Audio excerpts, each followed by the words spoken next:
go. What's up, dude? How's it going, guys? Going great, man. Going pretty good, dude. Well, since we started, Oh crack yeah. these open. Cheers. Cheers. I bet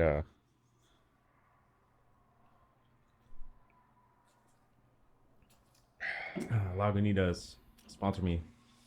right, dude? Please. Yeah, that'd be dope. Have a Lagunitas sponsorship. All your guests come over and be like, I have a whole assortment of Lagunitas. Have it on tap. You Just have a tap in the middle of the table. need to get a kegerator up here. That's what you got to do. Yeah, that'd be cool. So multi tab. It's kind of dangerous though, Yeah, having a kegerator around. I already drink too much beer. Drink even more, just all the time. We don't need to enable you a little bit anymore. I don't need any help drinking beer. I feel like Trust it's in our genes to drink beer. It's been around for so long, it's just a part of us. Thousands of years. Yeah. Yeah. Yeah, how long? I mean, how long has beer been around? See, Since the BCs, right? you ask Way those longer. questions, I just want to Google it like right away. I'm like, because I don't know. Yeah, I know. I need somebody like typing away on Google. It's gotta Be a be that. producer. Kyle, Google it. What was the fucking name? Yeah. Jamie?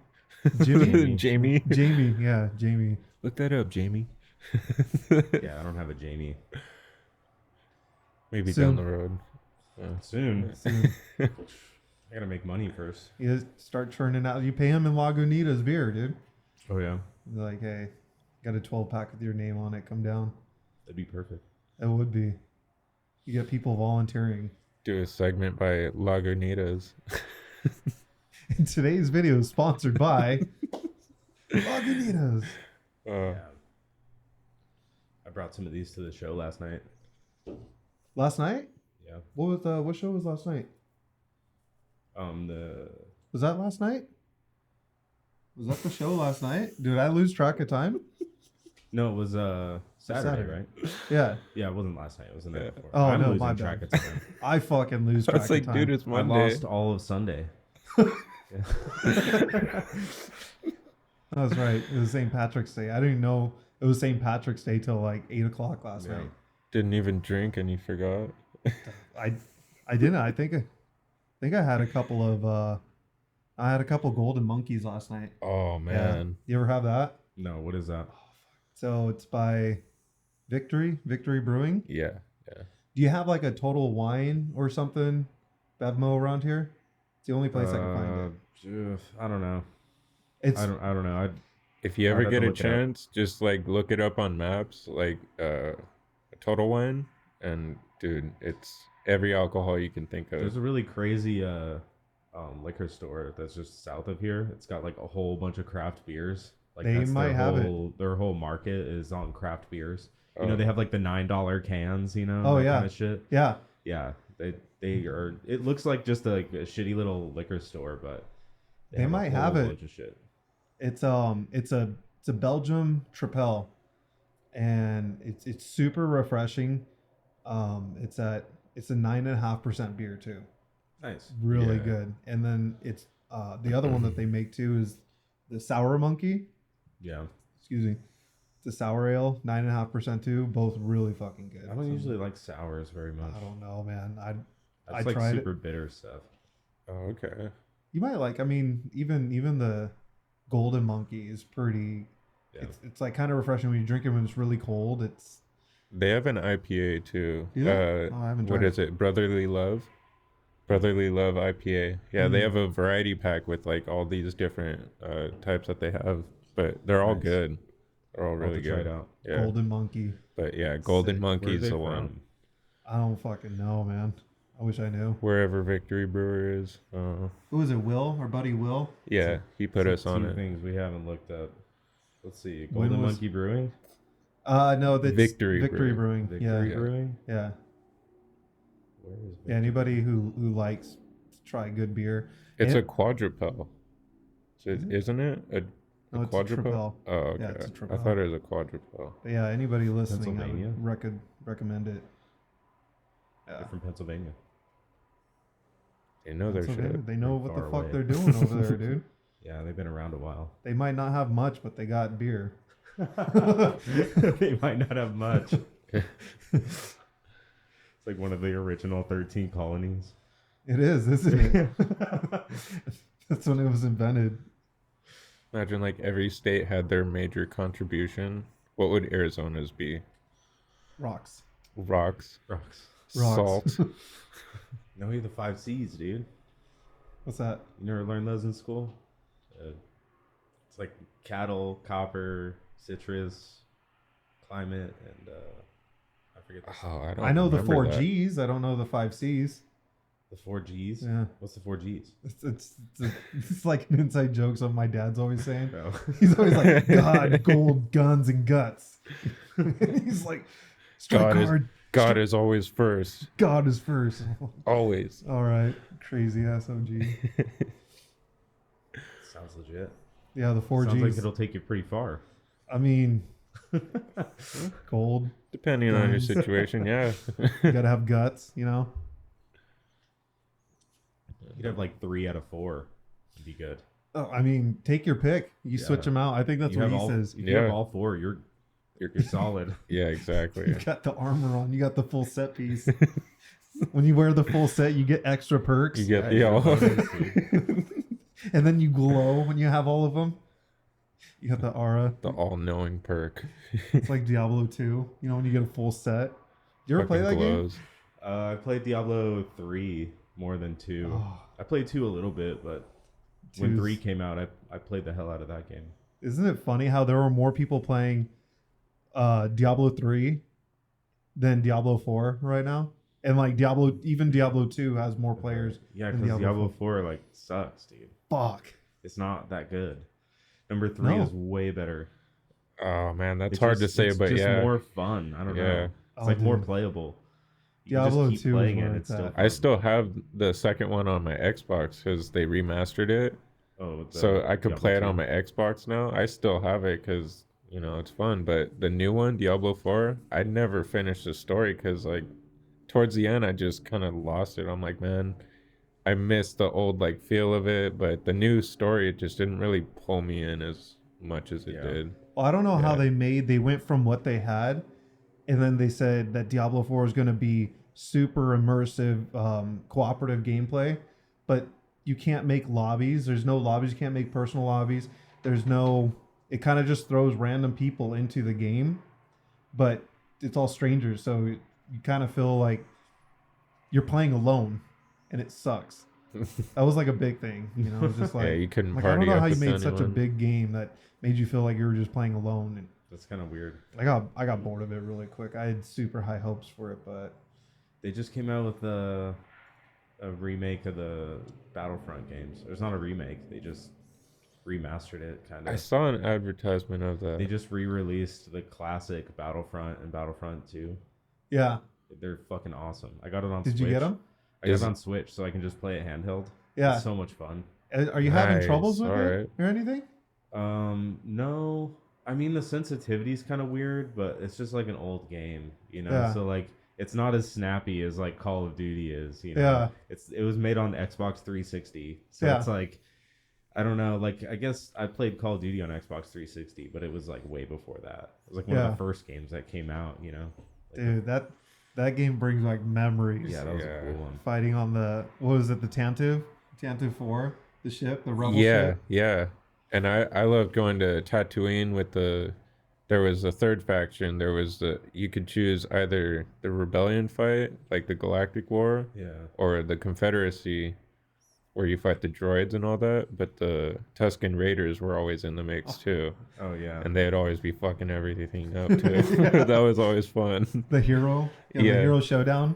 Yeah, where you Yeah. can just like pick, like it's just heroes versus heroes. Yeah. You just like it's the same game. but Fucking you just, Boba like, Fett goes and just sits somewhere and shoots everyone from the top. That was good times. I just picked Darth Vader. You like force choke somebody, They're and stuck. It stuns them, and they fall down, and they have to like stand back up. And by that time, you just They did that in the new Battlefronts too. They Yeah. did the same thing where you can choke them and you hold them while you're holding them. You throw your lightsaber, and when they get down, you like can do like a force rage and you go after them. You just fuck them up. yeah, dude, one Yeah. hit kill. OP. Yeah. No, that's. Did you play the new ones? The new like Battlefront. No, I didn't. They're didn't play 'em. they're really good. It was a rough start when it first released, but after they updated it a bit, they've added a lot, like a bunch of characters have been added. They've added a bunch of new modes too. Like there's a huge galactic battle that's like 62 now. No, it's bigger than that. 64 players. Yeah, 64. Or is it like 128 yeah, players? Now it's 120. Yeah, 64 versus 64. Yeah. That's awesome. So you just see fucking lasers everywhere, dude. It looks like you're in the movie. High quality Grievous and everything. And Darth Maul's a ton of fun when you're fighting against a bunch of troopers because he's just like, he's not a big force user, but he's just like a lot of slaughter per swing. Yeah, it's a lot of fun. I still have it on my PC. I'll jump in there and play every once in a while. And like, it came out 2018 and there's still a shitload of people playing it. Especially the modded version. Yeah. There's like a whole huge modded version of the game that's like totally separate from the online community. It's a modded online community. Yeah, they have their own modded servers and everything. So yeah, that's awesome. It's crazy. Yeah, so you load up the modded server client, it just pops up, and then you go onto their website, and it's like that's how you search the games. They make it look like Battlefront 2, and you pretty much go in there and you click it, and it knows how to go through there to go into the client. Then it boots up your game and jumps you into the game with all. So it's kind of cool how they made it like seamless for all the mods to work together. So you can jump in there and play as like.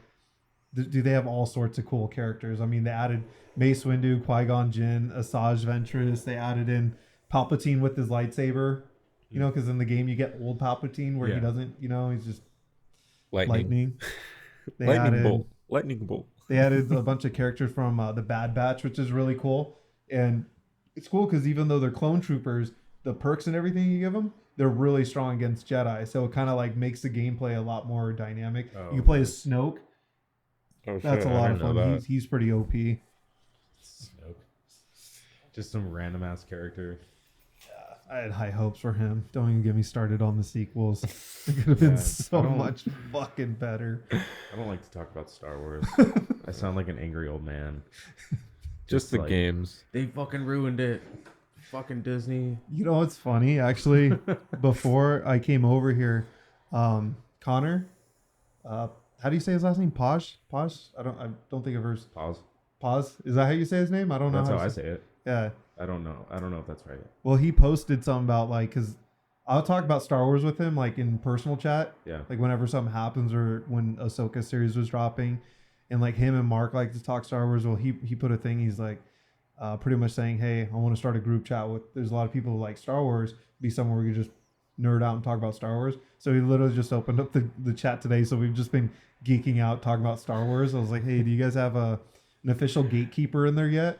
I can't do it. Yeah. The Guardian. It's not even that I like know a whole bunch about it. It's just the fact that it's like more magic than sci-fi. Mm-hmm. And it's just, I don't know. I like either pure sci-fi or like, you know, fantasy.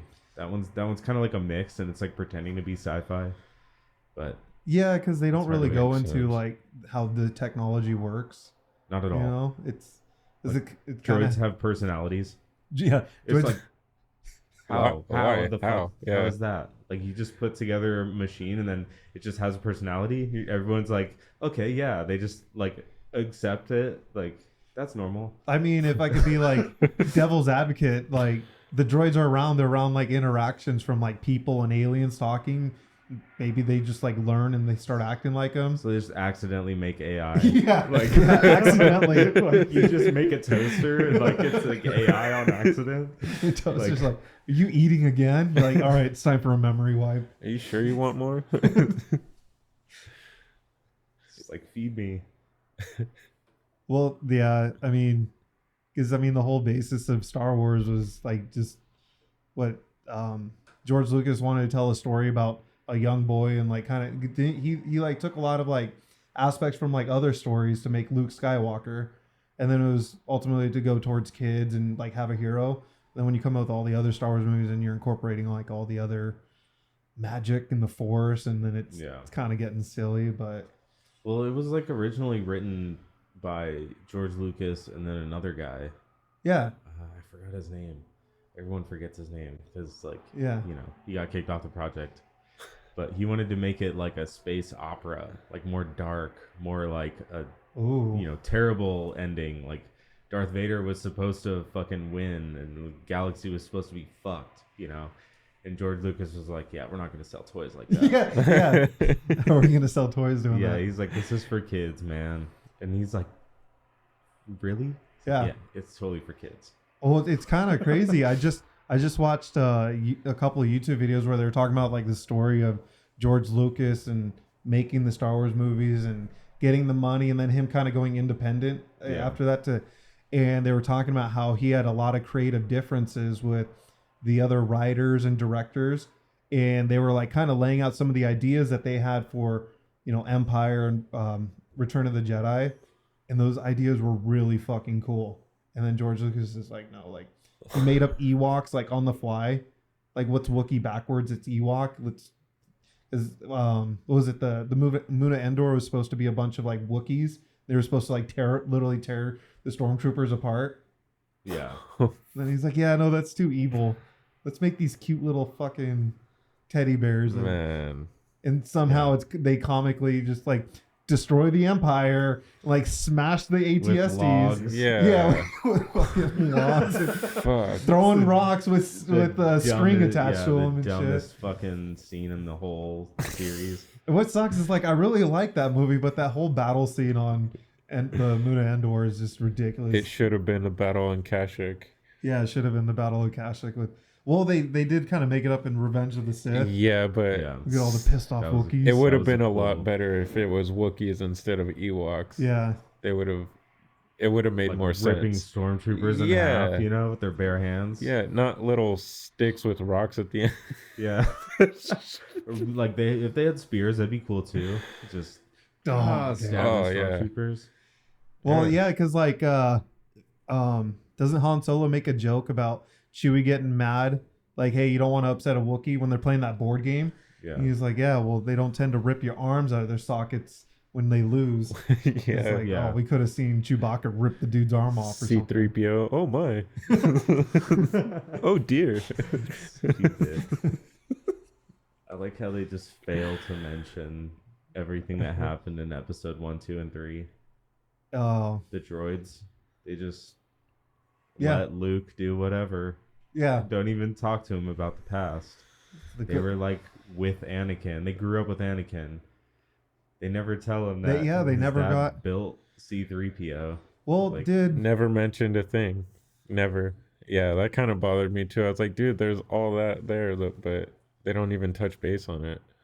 Like the problem I have with the Star Wars universe is that it's like stitched together, and then you just have to like justify things. Yeah, like you have to justify all the stitches. We're not even talking about the sequels here. Where you had different people writing and they didn't know what they were gonna do. I know. Oh shit! They knew about the Clone Wars ahead of time. They knew about that. Well, yeah, because I was just like trying to think about it when Padme was dying of a broken heart and just fucking died. Wasn't R2 and 3PO were there, right? Yeah, they were there. So they totally saw the babies. Yeah, that's totally Darth Vader's kids. They saw everything. Literally. Oh, your name's Luke Skywalker? Huh. I'm not going to tell you shit. Memory wipe. Boop, boop. Beep, boop, boop. Apparently, yeah. Boop, boop. Your attitude's getting out of line, mister. What if they're controlling the whole simulation? Man, it was a plot by Jar Jar. Darth Jar Jar. Darth Jar Jar. That would have been the coolest thing to ever happen to Star Wars if that was real. It would have made sense at least. Somehow that would have been the most believable. It would have at least been entertaining. I would have laughed. Oh man, it's like it's not even funny anymore. Like, seriously, what the fuck happened? It'd be crazy if it turned out to be real and he's like the most ruthless fucking Sith that ever lived. Turns out fucking Palpatine was his puppet. Yeah. Palpatine was his bitch. Oh man. I think that's all the anger you're going to get out of me about Star Wars tonight. Yeah. Because then I started thinking about the sequels, how they just ruined Luke. Yeah, it was dumb. Well, they just copied the original trilogy. They just copied it. But like, worse, yeah. Scene but a for lot worse. scene, literally. It's the exact same series again. I mean, just not the green titty milk. That was unnecessary. Yeah, we didn't need to see the green titty milk. Like so funny. or let's not even talk about how Disney marketed one of the first shots of the first trailers of Force Awakens. They show Finn, like, and then they make him out to be the Jedi, and then we just forget about him the whole rest of the series. That's fucked up, man.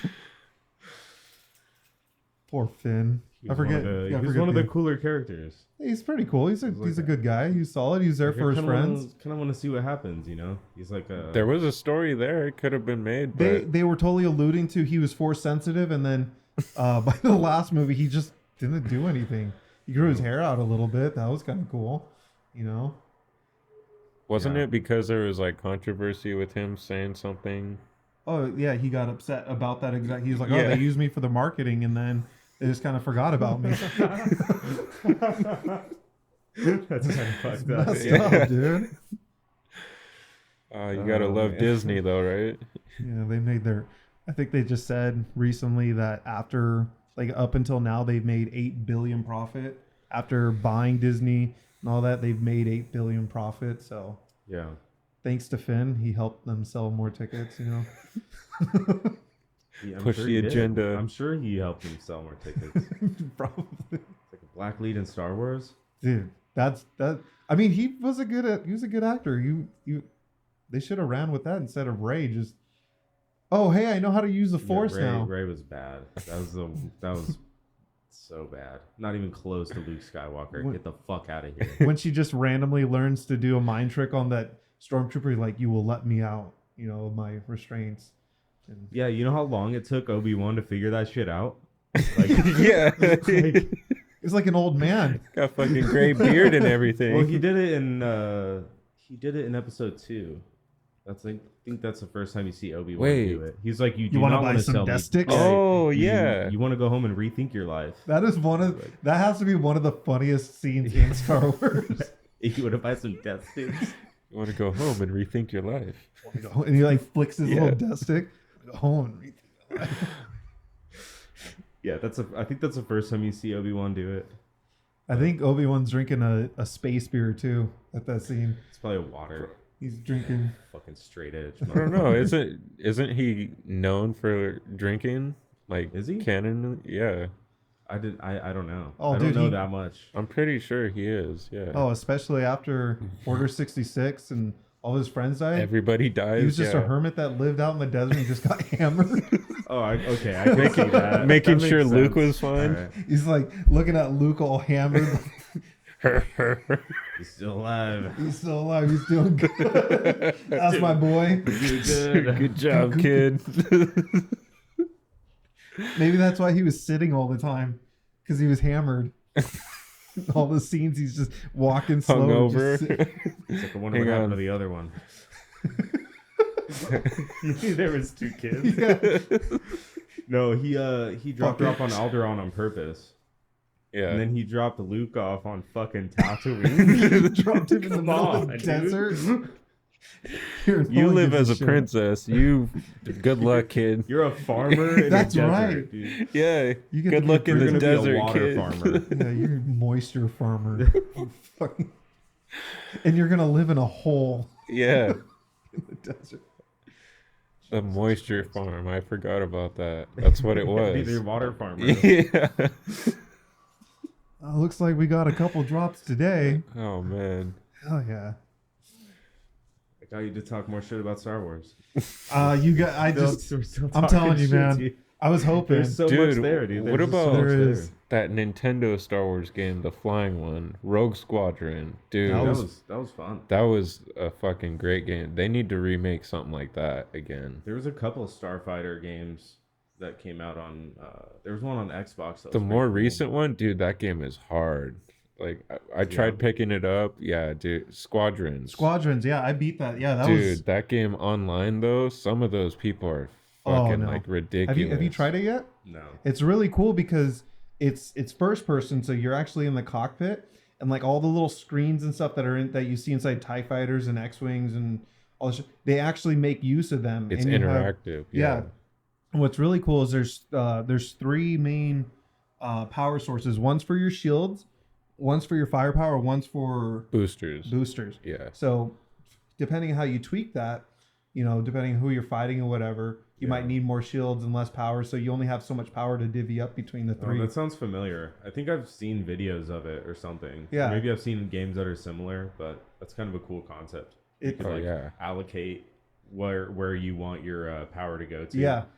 Yeah. And I'm like, so I like that because the aspect of like trying to like think about your enemy, trying to strategize how you're going to approach the battle and switching things mid-battle and everything. It was a pretty tough game though. Yeah. No, I couldn't keep up online. Like once I joined online, dude, people were they were on your ass like every second, like professional pilots. It seemed really like bad. I'm really bad at the starfighters. Are you talking about the Xbox? I think it was called Jedi Starfighter. Yeah. Right? That was fun. We had that game. Yeah, that was a good one too. That one was sick. We had that one. Fuck, did you ever play the Pod Racer game? On Nintendo 64. It's so bad. It's so hard. And then on the original Xbox, Star Wars Jedi Academy. Oh, that on PC? That one was awesome. Oh, yeah, it was Jedi on PC Outcast too. And Jedi Academy. Yeah. Yeah, those were Kyle Katarn. Jedi Academy 2. They came out with the second one. Yeah. Yep. That was Outcast, wasn't it? Which one? I think it was Outcast 2. Yeah, and it was Jedi Outcast, then Jedi Academy. I don't know if there was a Jedi Academy 2. Yeah, I'm not sure. I remember there being like a sequel to something, and it was just fucking awesome. Playing like the team deathmatch. Yeah. Yep. You're all Jedi running around. Yeah. Like, that was so fun. You could choose your setup too, what powers you get. Yeah, and like capture the flag. Yep. It was so fun. The light side and the dark side powers. They still have that on the Xbox market too. I actually have it. I can re-download it and you can play against the bots. Damn, dude. Yeah, I've actually gone back and just like fucked around with it, and dude, it's still there. You can still go back today. Xbox. Yeah. I know they don't have it on Switch. Yeah, it's definitely on Xbox. They might have Jedi Academy or on Jedi. Switch? I think they do. I'll have to look it up. I think they do. They've been crossing a lot of games from Xbox over to Switch and PlayStation the past few months. They're getting rid of like exclusives and all that. They're starting to cross games over finally. Yeah, which is fucking stupid. Yeah, like why? Just connect everything. Yeah, there's no benefit. People just get mad. Yeah, it's like, God damn it.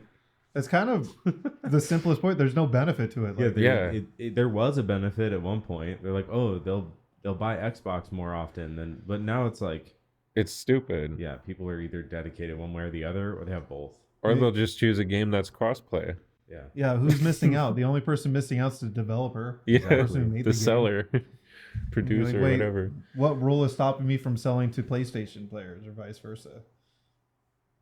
Nothing. Like, oh, make more games for everybody. Yeah. Says the consumer. Yeah, I don't know. It's my money. I need it now.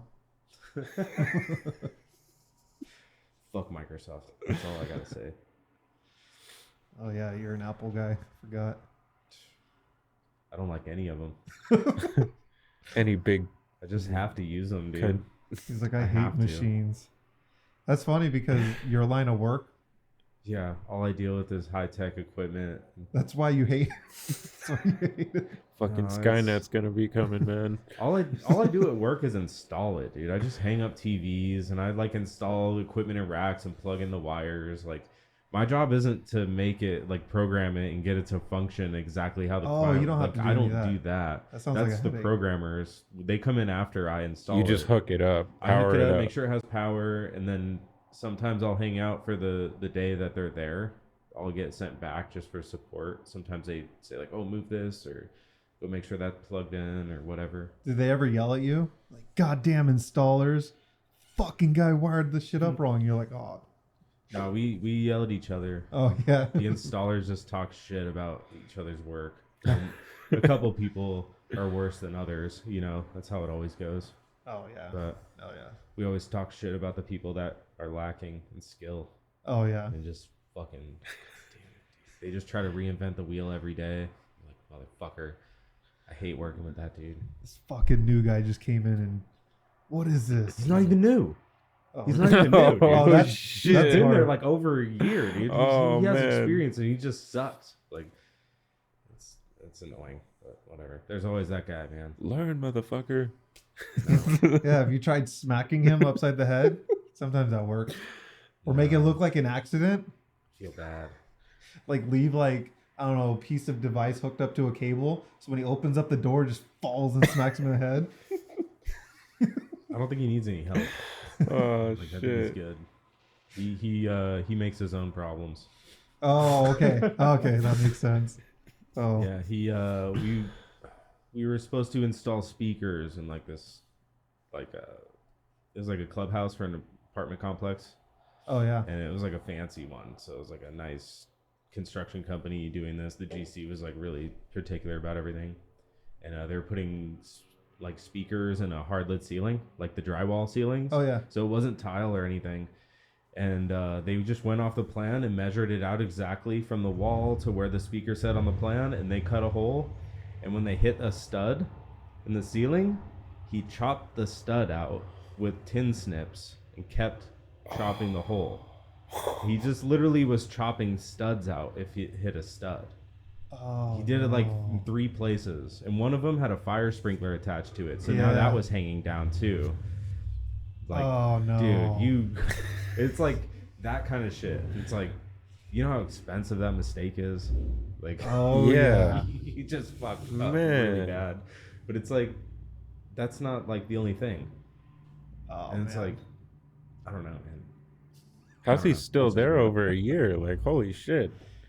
I don't know. You'd think after losing a bunch of money on that, your boss would be like, hold on. Oh, it makes me look better, I guess. It's glass half full kind of. Hey, that's positive. I like it. You got to put everything in perspective. You're like, yeah, it wasn't me. It makes my work look immaculate, dude. Yeah, there you go. Takes the eyes off of you. The boss is like, yeah, just leave Spencer. He does his own thing. Yeah, they already gave me a van. Like, he doesn't have a van yet, you know. Yeah, well, because he probably. I came on as a lead. I mean, I like know how to do shit, so yeah, it's easy to sell myself. Like, oh yeah, I can fucking hang a TV. Yeah, you got like the basics of critical thinking skills. Yeah. You know, you can know how to read. You know how to. I can remember a little bit of code. No. Yeah, I can not ignore it every time. You don't fuck up. That's a big one. You don't fuck up. Yeah. I do fuck up. Just not to that. But I fixed it. Yeah, there. See? I can fix it before anybody notices. See, that's not, I wouldn't say that's a fuck up. I mean, you still got it done, right? No, dude, it feels like a fuck up. When you pull a wire too short, like, that's the worst feeling in the world. You have to pull like 100 feet of wire and you pulled like 98. Oh, you're like dink, dink, oh, yeah, exactly. No. It's like tight. You see it in the ceiling, like pulling tight. You're like, God damn it, dude. It's the worst. You have to do all of it all over again. Oh, I know. You just tape on a wire and hopefully you can pull it all the way through.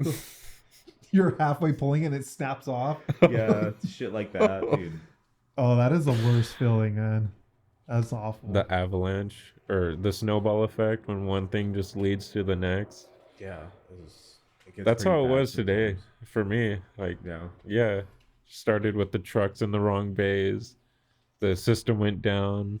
Then everyone had to manually pick. And after that, the system came back up. And everything you picked within that time, you have to redo it and get it back into the system correctly. To enter it, like backlog. So you have to double work over the work. And it just kept piling up and piling up. I'm like, it's 4:30. Sorry guys, I'm out of here. Like, you're like, I'm done. Good luck. They're like, overtime? I'm like, not me.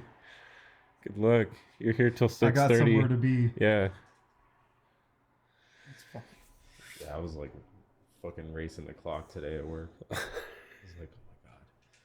I forgot I had to pull more wire by myself. I was like, motherfucker. And then like that took me like half the day. And I was expecting it the whole day to just work on the rack. you know, to like put in equipment and wire it all up because it has to look all pretty. Oh yeah. The rack has equipment all throughout it, and all the wires are dressed and like it looks like an Instagram photo. Oh all the wires are perfectly spaced apart and labeled, and I have to put 12 more wires in there and more gear, and it's like I'm gonna be the asshole who doesn't do this. Like, man. Yeah. So I had to fucking take my time and make it look all pretty like they did. Like, oh, you know, yeah, like, you know oh when you God, walk in, God. Like I was racing, like, shit. You know when you walk into those server rooms, IDF rooms, whatever, and the rack looks like shit. You know, everyone else who's gonna go in there, they're not gonna be able. Like, who the fuck put this together? I hate messing with messy racks. Like last week, I had to do that at like some construction training center. It was like some big ass construction company. And the rack was like in a closet, and I had enough room to like scoot behind it and like squat down, and like my knees were just dying by the end of the day. But yeah, I had to just fuck with this rack that had been worked on like over the course of 2 years, just change order, and like the wires were just all fucking messy and tied in knots pretty much. Oh, and I had to just add more shit and take some shit out, and just took forever. And the programmer was yelling at me that day. Oh, like no. being an asshole, like haha, like, hey, how long is it gonna take you, man? Like, geez, we're waiting over here for you. I'm like, Nate, shut the fuck up, dude. Do you see this shit? He just like laughs and walks away. I'm like, God damn. I like doing that to people at work too. When you know what they're doing sucks. Yeah. You're like you're on the phone. You're like, well, good luck, bud. I'm gonna go to lunch. It's kind of normal though, like in my line of work. It's everyone has their days, and sometimes it's your day, and it's like, well, guess what? You're stuck doing the shit work today. I'll come help you, but after lunch. Right. Everyone's got those days every once in a while. It hits everyone. It's gonna be me this week. Starting Wednesday, I start my on call, and then that pretty much just means I work my regular 7 to 6. But then anytime something goes bump in the night, 8 o'clock, 9 o'clock, 1 in the morning, they call me. Then I got to do that. How often do you get called, like when you're on call?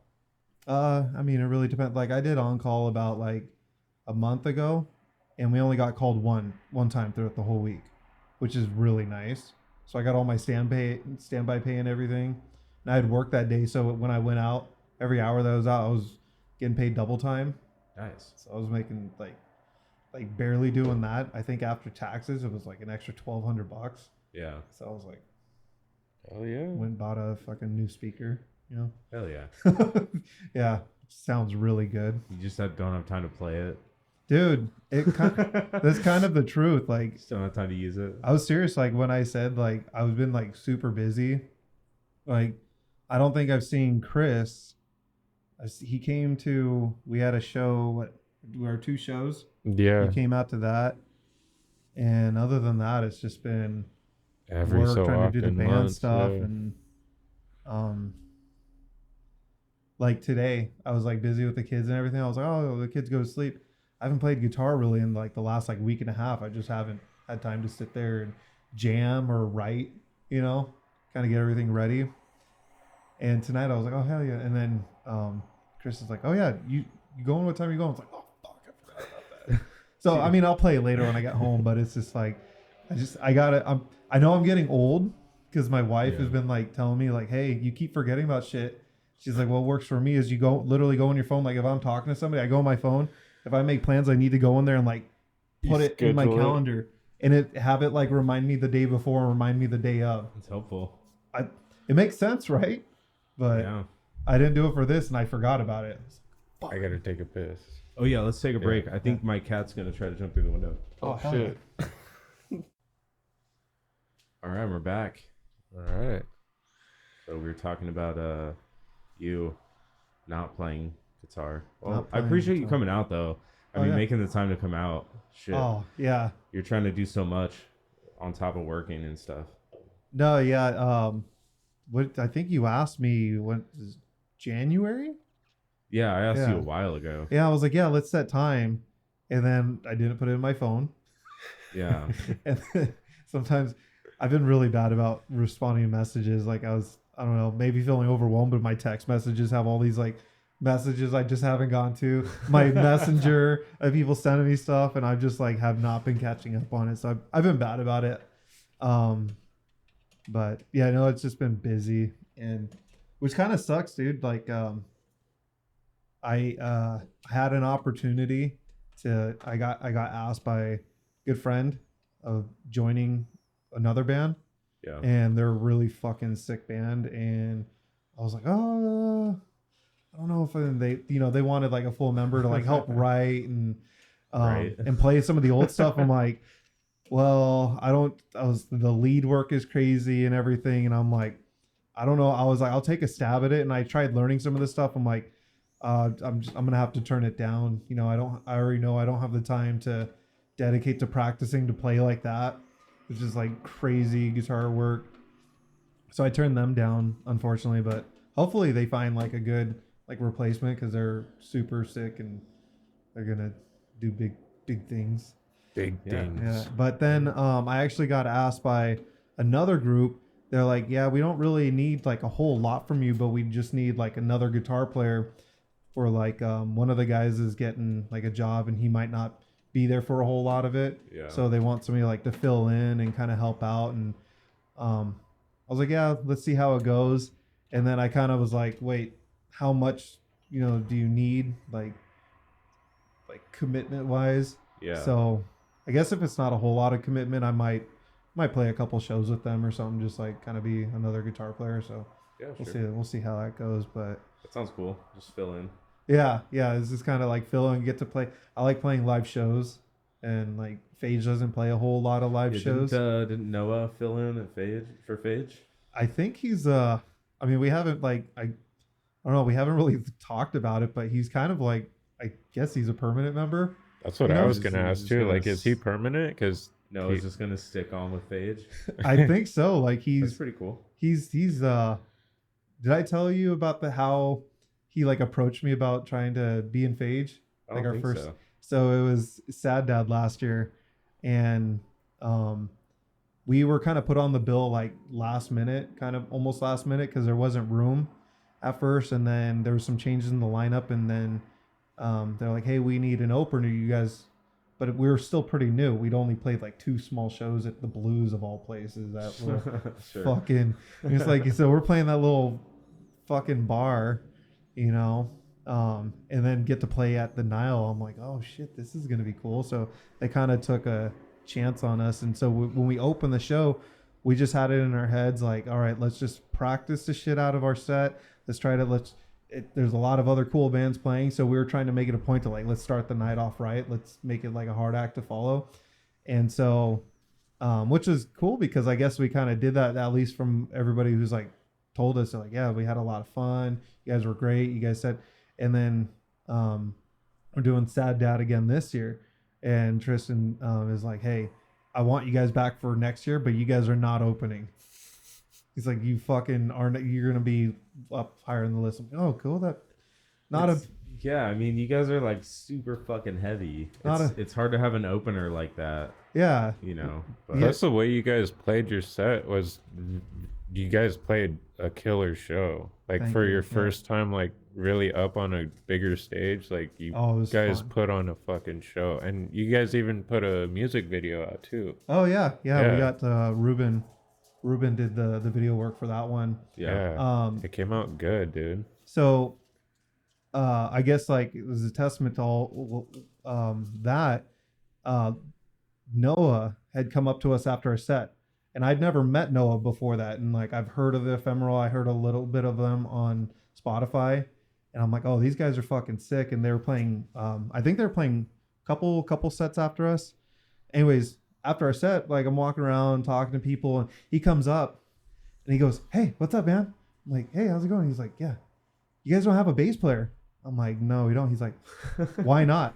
I'm like, that's a good question. I don't know. And he's like, I play bass. Let me play bass for you guys.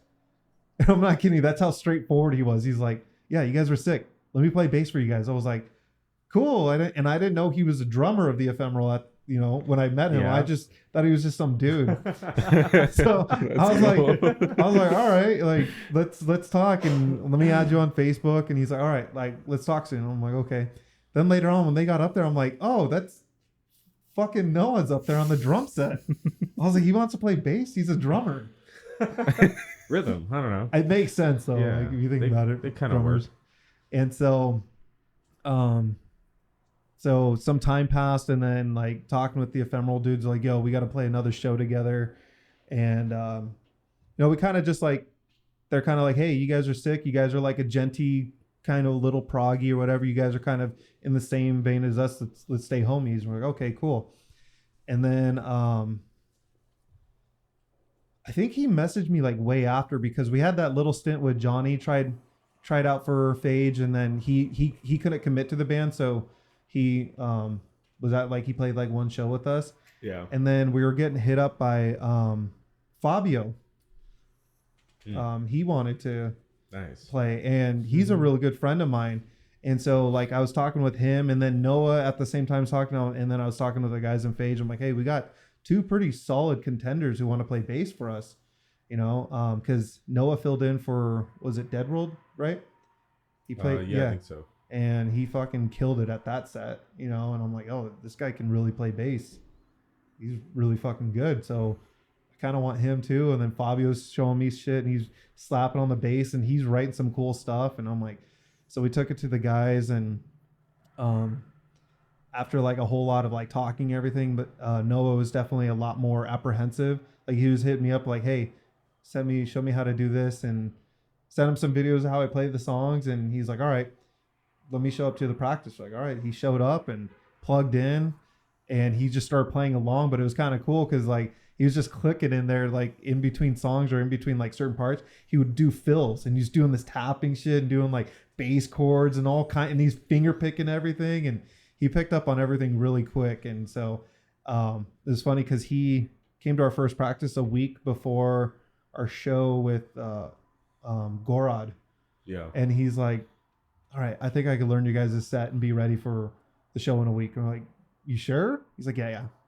He did fucking good. He was just nonchalantly like very, he's just very, he's just confident in his ability. He was just very straightforward. Like, yeah, well, let's do it. And we get him practiced, and like, he like locks in when we're at practice. Like he gets like real like into it, and he's like, watching us how we're playing, and he's doing stuff. And so, he's that's awesome. Kind of just hanging around. Yeah, that's fucking cool. Yeah, I sent him some new ideas. He said, which I'm kind of excited about. He's like, I've got an idea I want to share with you guys. So, we haven't got that yet, but I'm kind of curious what he's gonna write, because he's like, yeah. And I asked him, I'm like, why did you want to be in Phage? He's like, well,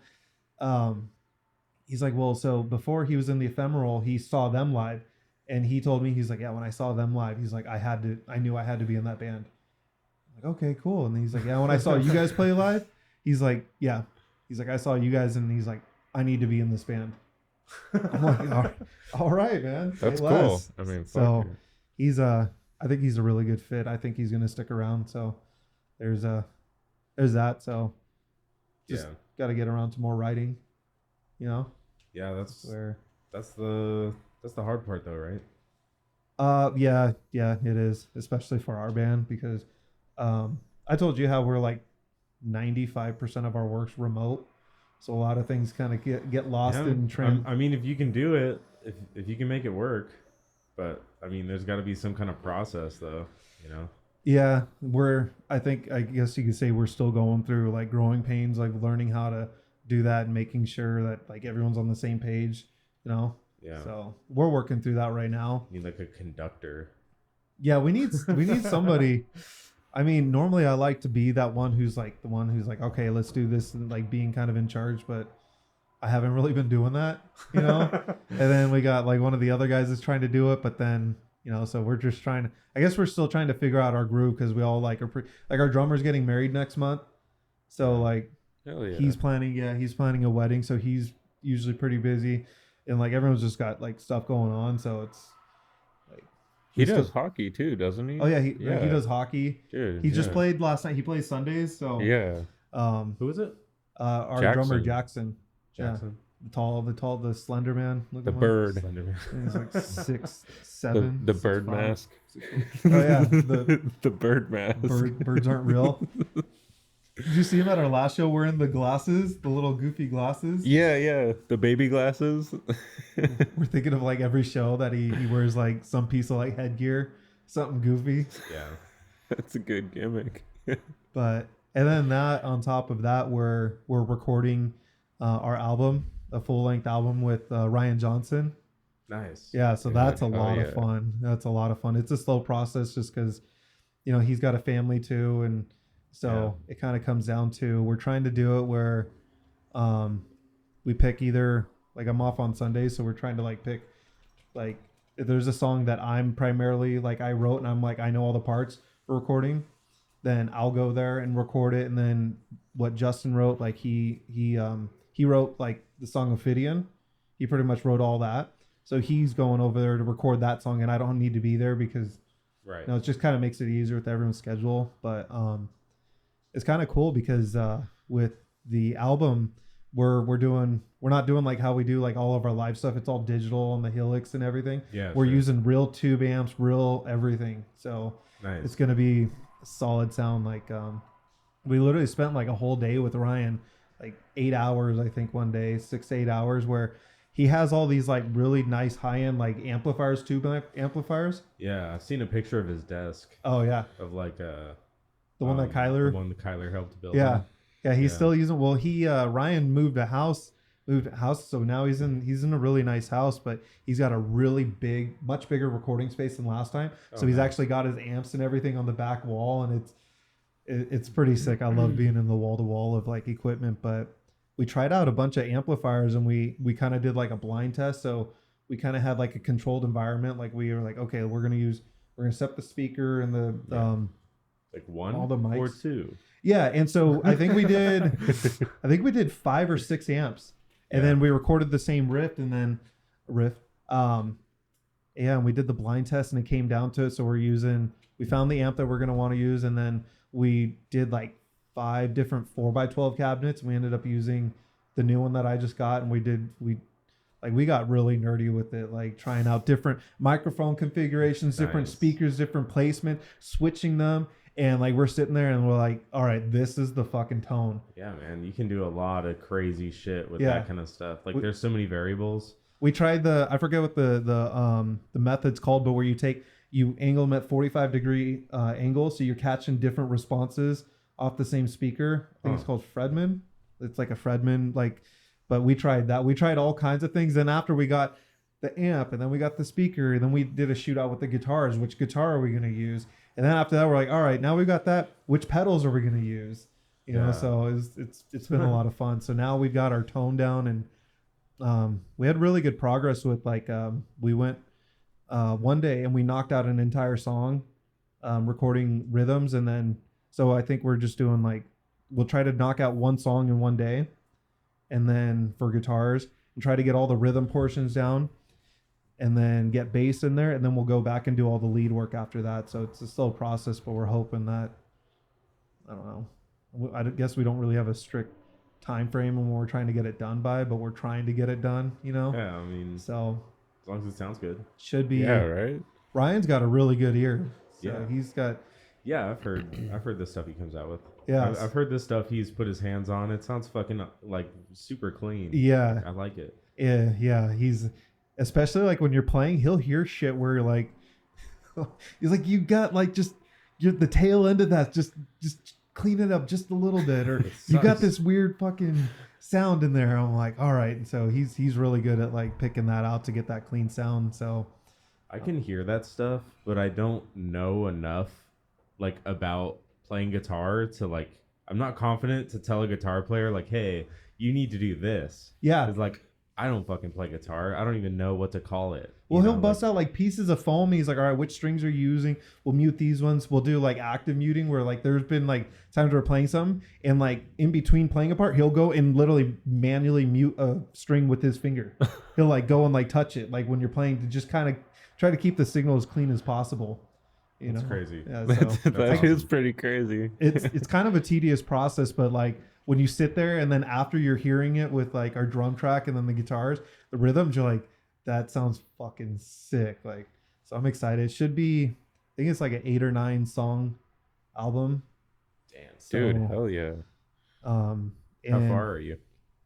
We only got one song down, and I guess there was a problem with, so we're using one of my guitars. There was a problem with it, and so some with it was should be a real simple fix, but the nut, the wood glue or whatever, like I guess stopped working, and the nut like just later like he was changing out the strings and the nut just fell off. He's like, hey, this fell off. I'm like, oh yeah, that just happened not too long ago. So they had to like this was causing intonation issues.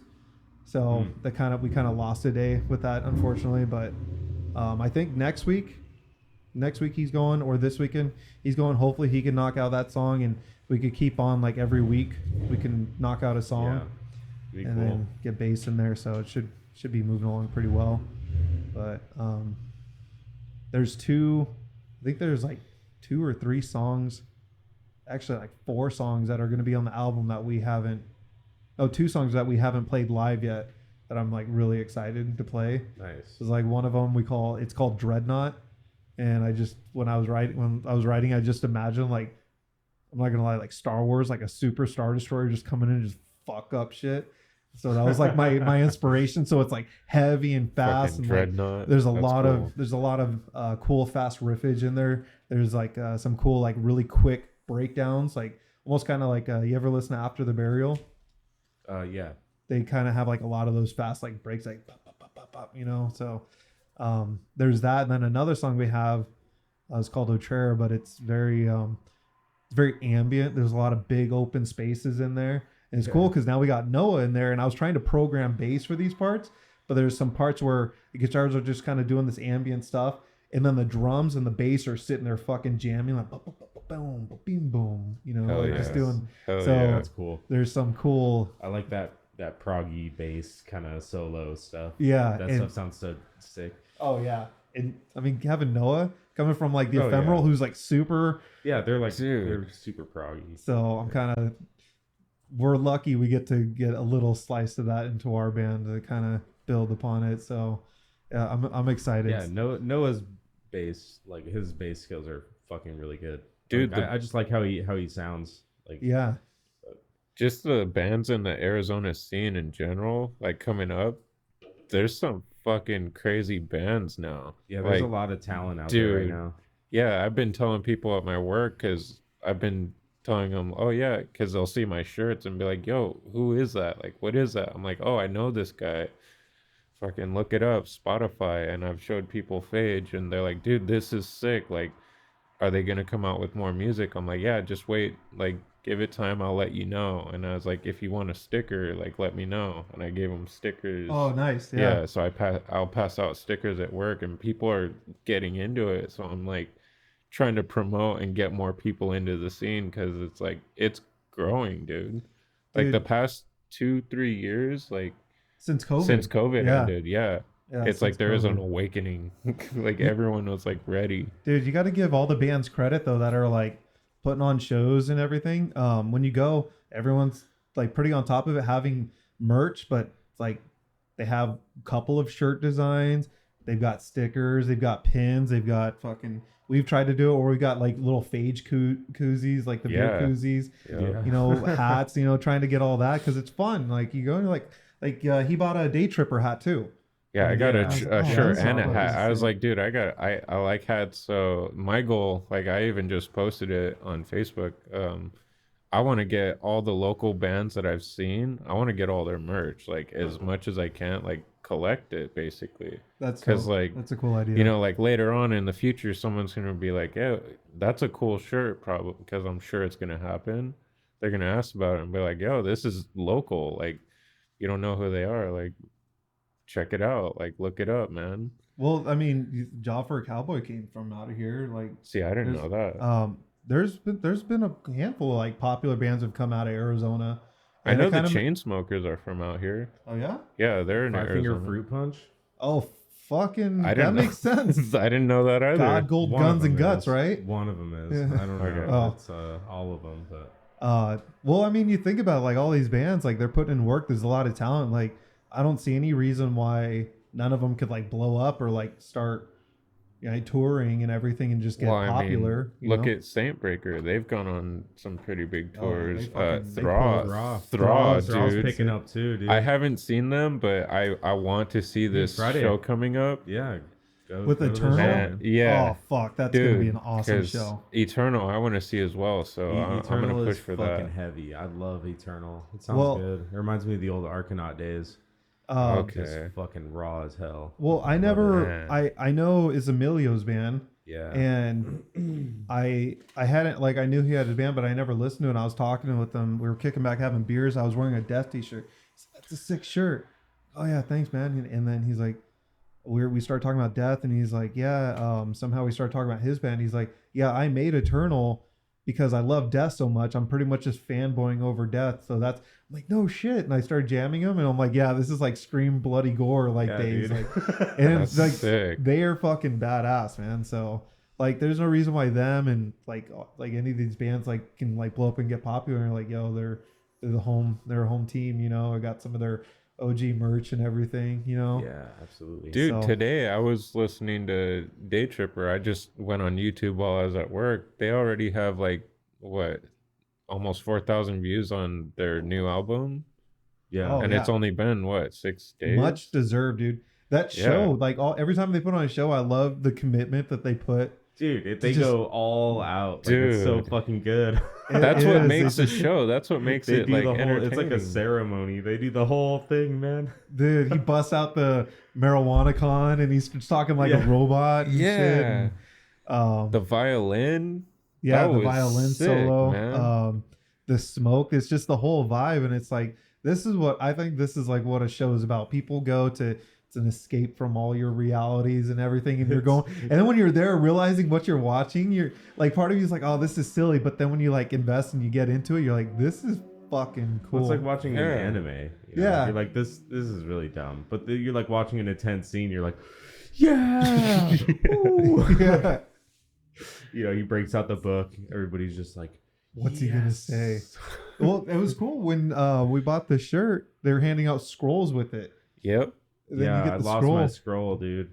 Oh, fuck. Yeah, because I got a shirt and a scroll, and then I got it right before Day Tripper went on, and we went out, and I put it on the hood of parking lot beers. Oh, yeah, I put it on the windshield wipers, just set it down.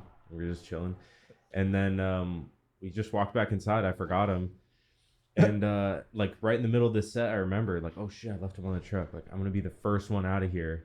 I'm gonna go grab that shit.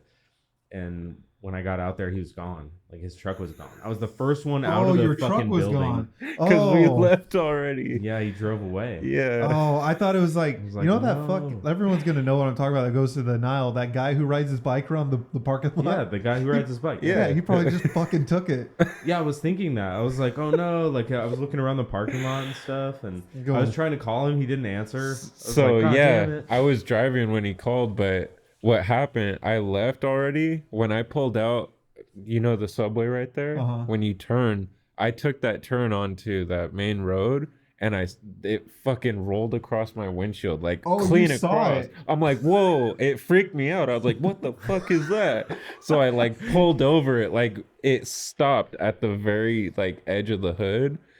And I'm like, all right, I just put my fucking emergency lights on. I hopped out. I grabbed it. I'm like, oh, it's a shirt. Like, dude, like, whose is it? I thought it was yours. I was like, dude, it's Derek. Your fucking shirt? You left the shirt? I left my shirt. Yeah. Oh, I thought it was just. It was a Day Tripper shirt. Yeah, and the scroll too. Yeah, both of them sitting side by side. You saved your shirt, dude. I saved it. The scroll was gone. I didn't see the scroll. I was like, dude, what the fuck? I was like, okay. I was like, I thought it was yours when I got home. Brought the shirt back. Yo, there it is.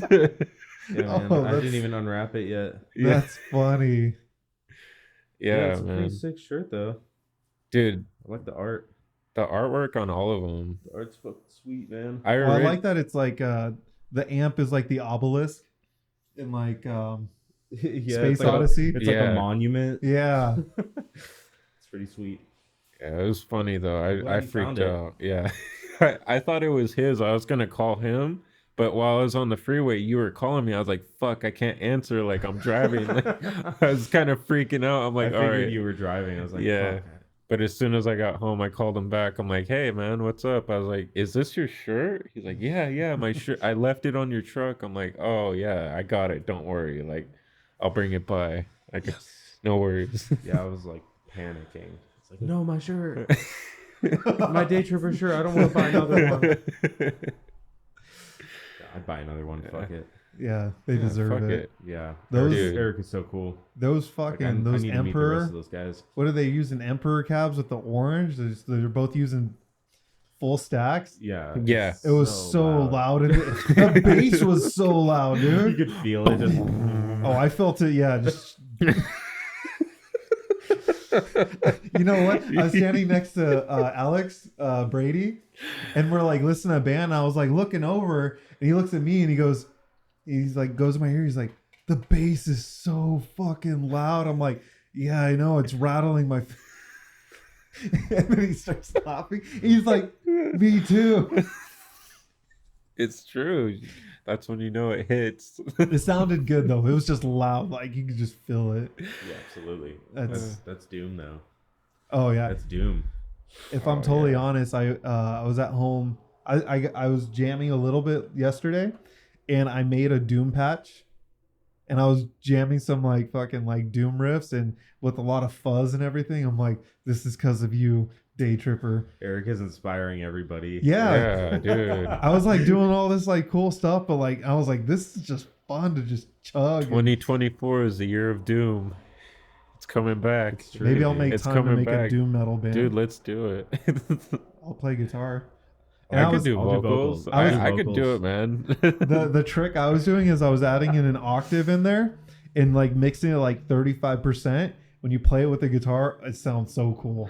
Sounds so cool, dude. So we'll do rival Doom bands. Right? Let's do. So if they're Day Tripper, we'll be Night Stalker. I don't know, like it's reminding me of Nightwalker. Nightwalker. Oh, that's a sick name. The Nightwalker, Day Tripper, and the Nightwalker. This is like an Always Sunny episode.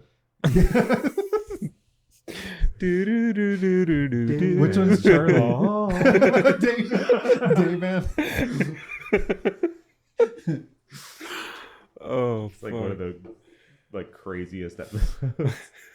Well, it's like spans across a couple of them. They make the song in an early episode, and then when they do the musical, they like bring the song that they wrote back. They like make a musical around it. Fucking Charlie. I gotta rewatch that show. Dude, Charlie Day is my favorite character. Like, I just like how stupid they make him. Like, he's writing shit on the walls, trying to leave him clues. Frank's like looking at it with the lantern. He's like, Charlie, what are you trying to tell me, buddy? Literate. The fucking mailroom episode will always be my favorite episode when he's just going crazy about the mail. We're not talking about the mail. Let's talk about the mail. Let's talk about the mail. Got a cigarette lit. It's like freaking out. Oh man, this person doesn't exist. They don't exist. It goes back to this person. Whatever. Who is this? That's the question. It's like, that's so and so up on the third floor. He's been looking for his mail for 3 months, Charlie. Oh man. Just because he can't do his job. Just like he can't read. Just that goofy, dumb humor. I love it, man. It's just like the worst people on the planet Earth. It's like exactly what not to be. Like, do not be these people. Do not be Frank. Yeah. Isn't don't Frank be Dennis. Like, don't be Charlie. Dennis. Don't be Dennis Mac. is such a douchebag. I like how Matt got fat. He gets fat just to say just he's for the bulking. show, dude. Matt gets fat. Oh shit. He's committed. And then he gets all shredded after. Like in real life, he's all shredded now. All skinny. Also for the show. Oh, did he do that? I don't think I got that far into it. It's just to fuck with the casting on the show. He's the only person that can play his role, so like he like changes it and then like writes it in. Like that's pretty great. Stupid. Like he got fat on purpose You know, just like stayed fat for a little bit and did a few episodes like that. It's pretty funny that he just got fat on purpose. He just like lives his character. Fuck it. Is he actually Catholic? It's improvised acting. He might. I don't know. Might be. Isn't Tom Araya Catholic? I don't know. Slayer? I pretty think sure I've that heard, he I is. think I've seen somewhere, but it's the internet. It could be anything. No, he's like said it in like interviews and stuff. Oh, okay. Yeah. I've only seen Frontman of people say Slayer? it. Yeah, he's Catholic. Frontman of Slayer's Catholic. Isn't that crazy? I guess. He's like, no, it's all for the show. Yeah, it makes sense. I guess so. Like, You're not really that into it. you're just out there singing "God hates us all." Just like, yeah, and you're just. Well, that's what I mean. If you're not really that into being Catholic, I mean, if you're Well- really into being Catholic, no, you wouldn't be the frontman of Slayer. No. Maybe not, but I also think that I personally think there's a really silly thing in like some like bands where they're I've been listening to that for like the past couple minutes. Like, it's okay, buddy. You didn't do anything wrong. You're just having fun. oh, the wire. The panic set in. I was trying to pick up the kitten and it escaped. Dude, that reminded me of your dog Vader. When like something sticks to him, he'll freak out. They start doing that like twitching thing with their paw, and then they They start panicking. They don't know what it is. They're like, "What is this?" I've never stuck anything to the cat before. I'll try that out. no, they'll do it by themselves eventually. Like their claw will get caught on the carpet or something, or like a string, and They then get tied freak up out. on something. Their foot Yeah. gets stuck. Well, I'm just gonna take a piece of gaff tape, just put it upside down, and then they step on it. They're gonna be like, "What the fuck?" Have you done the cucumber trick with your cats? Have you seen that? No, I haven't tried that yet. There's a thing where like there's a theory that all cats are scared of cucumbers. Yeah, like, because they're like terrified? snakes or something like that. So Yeah, you I've put seen it that. behind the cat and they turn on like yeah! They like jump up Freak and run. out. I bet the kittens would do it. I'm not sure Demon would. Probably just Starts look at it licking like, it. I don't what the think he fuck? would carry all. He might like jump a little bit, but I don't think he would like freak out. He doesn't freak out over anything. You ever give him catnip? Demon's been high before. Cats get funny. I when they're- haven't given these two little ones any catnip. I want to let them, develop a little bit. What? Oh, yeah. What Found is another catnip and Dude, what does it do? Catnip is an herb. So I actually grew it before in California when Uh-huh. I worked at the farm supply. I grew it in the front yard too, just in case like cats came by on purpose. They could come by and just take some. Community garden. I ended up harvesting it and giving it to one of my buddies who has a few cats. But it's basically like cat weed. Like there's a chemical in it or something that reacts to cats that gives them like a weird stimulation, and it makes them act weird. Like some cats will get all weird and like roll around on the floor. Some cats will eat it like entirely and then they'll like start bolting around the house. Demon just rolls around in it. Yes. Some cats, yeah, they roll in it and they just start drooling. Yeah, that's what Demon does. He Yeah. just rolls in it and then just like fucking zones out. Yeah, dude, it's He's all weird. zonked out. Yeah, Like, he just gets all sleepy. Their like, eyes dilate like super huge. Too. everything starts. It's like it's on acid. Probably, I don't know. Cat's like meow. But I feel like everything's apparently- super bright. You can make like teas out of it, and it has some like herbal properties that can interact with humans. For humans? Yeah, So it's but made I for don't cats, think but humans can drink it too. it's made for finches, but humans can drink it too. Sorry, you just brought some dumb shit up. Have you seen that? No, I don't know what It's that finch is. juice. Finch It's juice? finch juice. It's made for no. It's tuna juice. It's made for finches, but humans can drink it too. And then Goddamn. so the guy has like a secret camera in his glasses. He's like walking around Walmart and just runs in this random. No, I have seen that guy. And the guy's like, He changed his name recently to Beersy. It's Yeah. Beersy, yeah. It's Beersy. he's now, like, yeah. it's for Finland, people from Finland. He's like, no, finches. It's for finches. He's like, what's a finch? He's like, it's a bird. He's like, yeah, it's for finches, but humans can drink it too. And the guy goes, well, people from Finland, they're people too, man. And he's like, Finches. It's Finches. You don't get it. Fucking guy. That dude Here, had to smell been high. this. Bloody fingers. Like, bro, what the... What is that? That's a good time. That's what, you know what I'm saying? The guy still smelled it. I like how he's like, I don't know if you're like really friendly, you're going to kick my ass, man. He's like, you're either gay or the best salesman that I've ever met. the random reactions he gets from people. Dude, people are weird. Well, aren't you a tasty little morsel? He's always got some weird opening. TLM. The guy's like, what? He's seen the one where he goes and sits down at a restaurant by himself. With a picture? Yeah. A random picture. He's got a picture of a group of people. He's like, yeah, these are all my climbing buddies. They couldn't be here today. And he's like sitting there. He's like, yeah, can I get a glass of the fry oil that you guys use? And the lady's like, huh? He's like, yeah, I want a glass of fry oil and bring me 2 skinless mozzarella sticks drizzled in chocolate syrup. She's like... And then he dips it in there and eats it. Yeah, he's eating the chocolate, the mozzarella sticks. What the fuck? And he eats the whole thing too.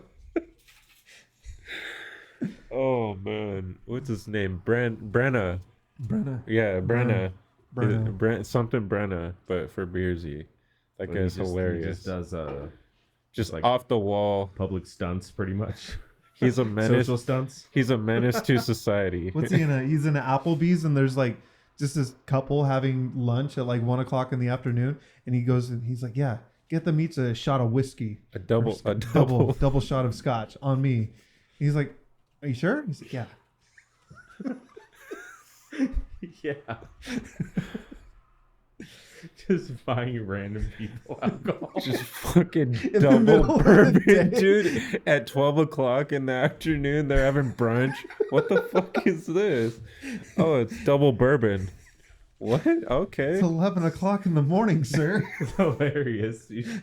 I would totally drink that. I would too. I Like I wouldn't love lie. it if somebody did that for This me. is a sign. Oh yeah, I'd be like, who? Who bought this? Thank you. Yeah, you cheers them. You like, Yeah. tip your hat. Oh man. Yeah. So catnip. It's for cats, but humans can drink Yeah, it too. humans can drink it too. I guess it's supposed to be like a weird tea. Like it's supposed to have a It's calming definitely effect. weird. Yeah. I'll But stick I with never mushroom tried tea. it myself. Mushroom tea, but like, what's it called? Lion's mane or lion? That's a type of mushroom, lion's mane. It's supposed to be really good for your brain. And shit. Yeah, yeah. Have you heard about that? Yeah, I have actually. I saw it at a farmer's market. It looks like a sponge. Yeah. Just a big block. Looks weird. I have a friend who's trying to start a lion's mane. Lion's mane? Lion's mane. Yeah, he's trying to start a lion's mane like farm and sell it. Nice. I'm like, that's an interesting. Doesn't it take a long time to grow? I'm sure it's I think hard. he was saying that it was a really weird process, but yeah. But he's Okay. also like he's a good friend of mine. But this guy also sells like specialty fish tanks. Like he makes fish tanks for like very specific animals, and he's really into like different seaweeds. Yeah. I wasn't expecting that. Oh yeah, Damn. dude. He specializes in jellyfish. He'll tell you everything about jellyfish, and it's like, Damn. yeah, That's Have crazy. you know my buddy Caleb? Yeah. Yeah. Okay. Yeah. How many So kinds does of that kind of make jellyfish are sense? there? Yeah. Yeah. How many kinds of jellyfish are there? I don't know, but he knows like a lot of them, and then he knows their like scientific names, and like he breeds them and he sells them online. That's what I mean. Like people are weird. Like everyone has their thing. Like he's Reminds got me- that. My buddy has he grows cactus. He knows all That's the kinda cool. cactus by their scientific names, and like We have an uncle He, like like- that. Yeah. he like sells cactus online and like buys certain ones. Like, That's kind of cool. Succulents and yeah, everything. he and- gave me the ones that are on the patio. yeah. I have like a little cactus garden. He like gave me all of those. I'm pretty sure 3 of them I can make mescaline What's with that? it. Oh hell yeah. They're like San Pedro cactus. I think 3 of them are San Pedros. You can make mezcal. Ooh. Yeah. I've only had one experience with mezcal, and I barely remember the night. That was fun. I've That was never a tried good it. night. Dude, that's kind of a cool story. You should tell him about how we met Derp. Oh, man, and yeah. How long have you been playing? Dude, yeah, well, we've known him now. Well, I haven't talked to him for a while, but like, dude, we're gamers, obviously. But Who? one of our buddies I met like back in California before we moved out here.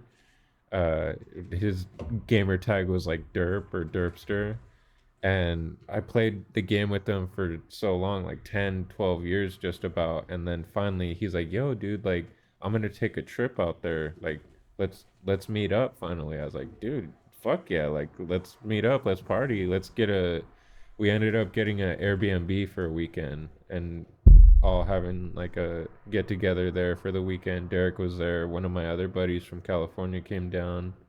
It was really cool because like you see it online sometimes, like, oh, we played Xbox, we played online games for the last 10 years, we never met. Yeah, but so we actually met and had it like our own like kickback party, had like a jacuzzi, you know, just kick back for the whole weekend. But dude, it was one of the coolest fucking experiences. Our buddy David, he brought over a bottle of mezcal. Yeah. And he got it from Mexico? I don't know. Yeah, he got it from. He's like, yeah, I've been saving this for a special occasion. He's like, let's take a shot. And it was kind of early in the night, so we weren't really well marinated by that time. So when you drink that stuff, it's like. So he poured us a shot. We're like, all right, here we go. And I remember drinking it. It was like, just cleared up all my senses and just like burned. I was like, oh. It was almost like gasoline. Yeah, it burned. It was burned. It was strong. Burned. And he's all laughing. Well, as the night goes on, fucking everyone's trash. And then we're busting out the bottle, like literally pouring shots and taking shots and going. At one point, I think, because I brought my guitar over. Like David, he's got his shirt. He's like half naked on the couch playing the guitar. He's like, Derek, come here. Come do something. Come do some. And then I'm playing and he's like, heavier. I'm like, I'm trying, man. And then he's like, heavier. Apparently I couldn't. Nothing is heavy enough for him. Might be the like gnarliest, heaviest thing you've ever heard. He's like, more heavy. Dude, even when like you would show us like, oh dude, I'm working on this riff, tell me what you think about this song. His comment always, heavier. It needs to be heavier. I'll show him some of the Phage stuff that we're working on. Or like he's always trolling us on our like our social media, and all the guys are hitting me like, dude, who is this guy? So he'll go on and be like, this sucks, needs to be heavier. I like it. I like it. Oh man, that's a good joke. Like, who the fuck is this David guy? I'm like, oh, he's a homie. Yeah, like, don't worry. Some homie. I'm like, no, he's right. He's right though. He's right. He's right though. Oh man, he has a point. Yeah, that was a cool experience finally meeting him. Yeah, that was really cool. But like recently I just haven't talked to him. He's living his life. Everyone's busy now. But yeah, that was a really cool experience to be able to meet someone, like meet online, play for so long, and then you finally get to hang out. Yeah, you met Mikey. Cool. Yeah, Mikey. That was funny. Still really cool because I knew him about like the same amount. What game was it that you guys? Was it Left 4 Dead? Yeah. Remember Left 4 Dead? I think I was 12 when I met this guy, and I met him a few years ago when I was like 24. I was only like... No. I was 27, 28. That was like 2 years ago. It wasn't that long ago. Dude lives in Connecticut. Yeah, came all the way out here. His dad lives out here. So he's like, dude, I'm out here. Let's hang out. We had a beer, had a bonfire, talked for a while. Cool. He's a bassist, so we were talking about music most of the time. Yeah, I had a buddy in high school. He had a friend in Michigan who came out one summer. And they just met on Call of Duty or whatever. Yeah. And he flew out to Arizona just on a trip or whatever. I remember we went to this Mexican place, Ramiro's, and he got like breakfast burritos there, and he, like, honest to God, he fucking bit into a tooth. Oh, there's a tooth in his burrito. Ew. It was probably like a pig tooth, but you never know. You never know. That's even gnarlier. Like, no, that's better. I don't know. Hey, I gotta piss again. Yeah, sorry. Go for it, man. But dude, ew. Yeah, I've never gone back. A tooth. Yeah, it was pretty gross, man. I talked about a little bit how we used to grow weed, but Yeah. at the time I was like, I don't know what I should say, but now I'm like, who gives a fuck? Yeah. Might be kind of fun. Yeah, you're like, I don't know if I should talk about this. Well, like, yeah, because please I was the one who was doing all the growing. Well, because like, I didn't know who Dad was involved with and all, but I mean that was a long time ago. So now we can say whatever the fuck we want because that was crazy. Like literally having an unlimited amount of weed, and I lived in the garage and having just like weed hanging up, drying around me all the time. Like I just want to smoke, just pick a nug off, clip it up, crazy. Maybe pick off some hundreds leaves. of mason jars. Like, dude, it was. Yeah, we were after he had left and we were growing, we had a indoor grow up with 125 plants, 6 1,000-watt sodium high pressure sodium lamps going.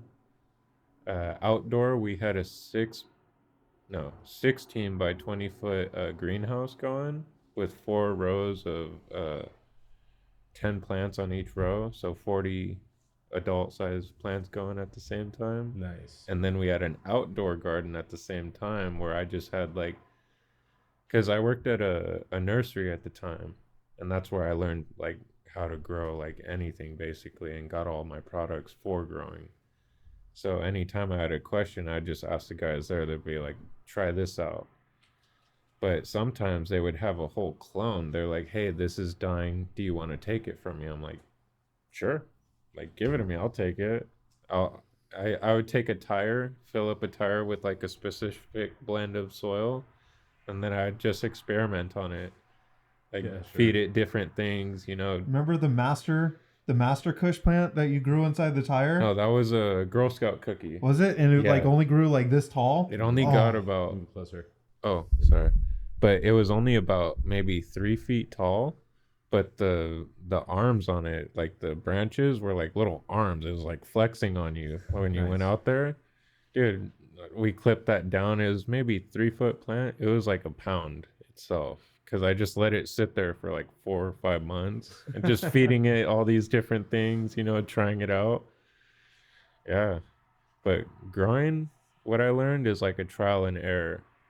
Like, yeah, if you do something wrong, you'll see what you did wrong. Like, if you're doing something right, you'll obviously see like positive results in your yield. Yeah, I had a buddy, Kevin, who was trying to do some grows like on his own. He had like a tent, you know, he's trying to do it inside. Oh yeah. And he got a few good plants out of it. Like he was like trying to keep to a specific schedule and get everything down, you know. Yeah. There was a couple, I worked with him for a little bit, and there was a couple times at work where he was just like, oh, I gotta get home, I fucking can't leave the light on too long. Yeah. And he was like all panicking, like yeah, if you don't have timers set, it can be stressful like that. Yeah. You don't want it to fall out of vegetative or fall out of flowering, go back into vegetative if you're leaving the lights on too long. Yeah. And then mostly like feeding schedule too. Like if you feed it the wrong thing on the certain day, you can burn your plant and you killed it basically. Remember taking the water and mixing in all the stuff like a scientist? Yeah. More like a cartel scientist in the backyard. Yeah, after you left, we even had a full trash can that we would mix. A full like huge trash can. We'd fill it with water and all our mixtures, have like a thing go in there, mix it, an aerator go through to air it out too. Well, how many years was it after I moved that you guys stayed in? Oh fuck. It was a while. Well, so when I had left, we were still like learning how to do like a lot of stuff. We had like the greenhouse going. We had our outdoor plants were the experimental ones, and we had the grow room inside. Was that here? No, that was in California. So I moved out here in 2012. Oh, okay. So I moved out here by myself. Well, I moved in with my grandparents, and they stayed, and then they kept perfecting their craft. And then I remember I think they came out to visit. It was right after they moved out here.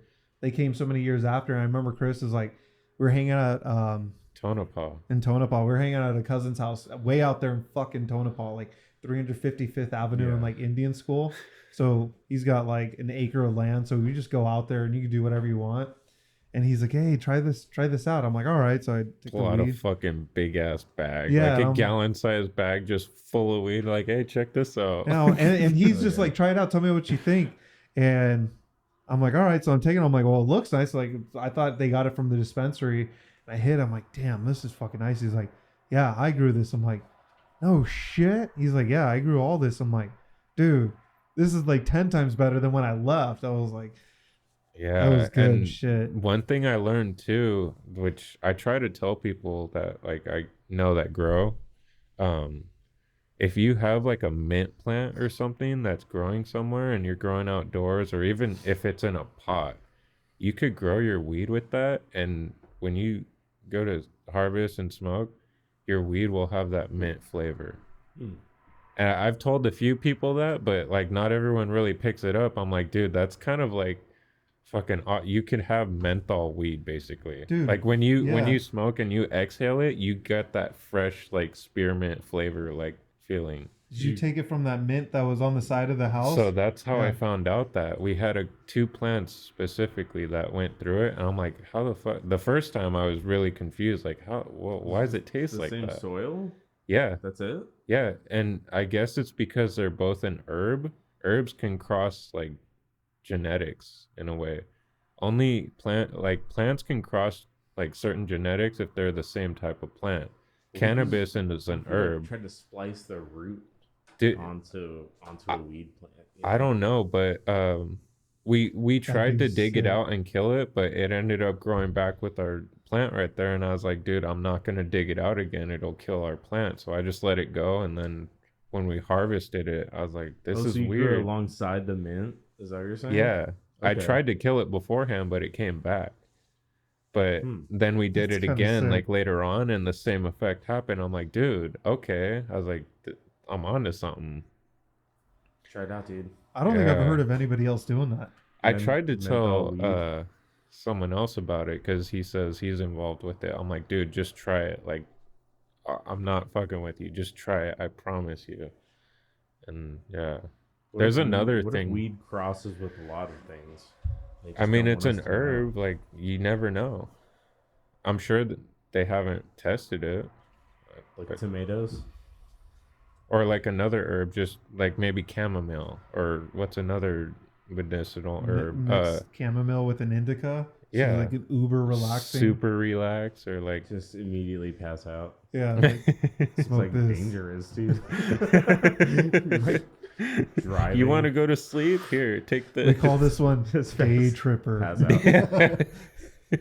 Day sleeper. Day sleeper, yeah. Yeah. You have to do hardcore I also, sativa. I've always wondered too, like, what if you had like a whole room or warehouse dedicated to like growing weed, but you also introduced bees to it to make honey from those flowers? Would that be medicinal honey? Can bees They can make honey, yeah, honey off of because it's a weed flower. plants? It releases. It's a flower. Bees will harvest. Bees will harvest off of cannabis. But I've always wondered because I used to work with the beekeeper at Orange County Farm Supply, Yeah. and I would ask him, I'm like, dude, is this possible? He's like, yeah. The only thing you would have to have it enclosed so they can't go to other flowers.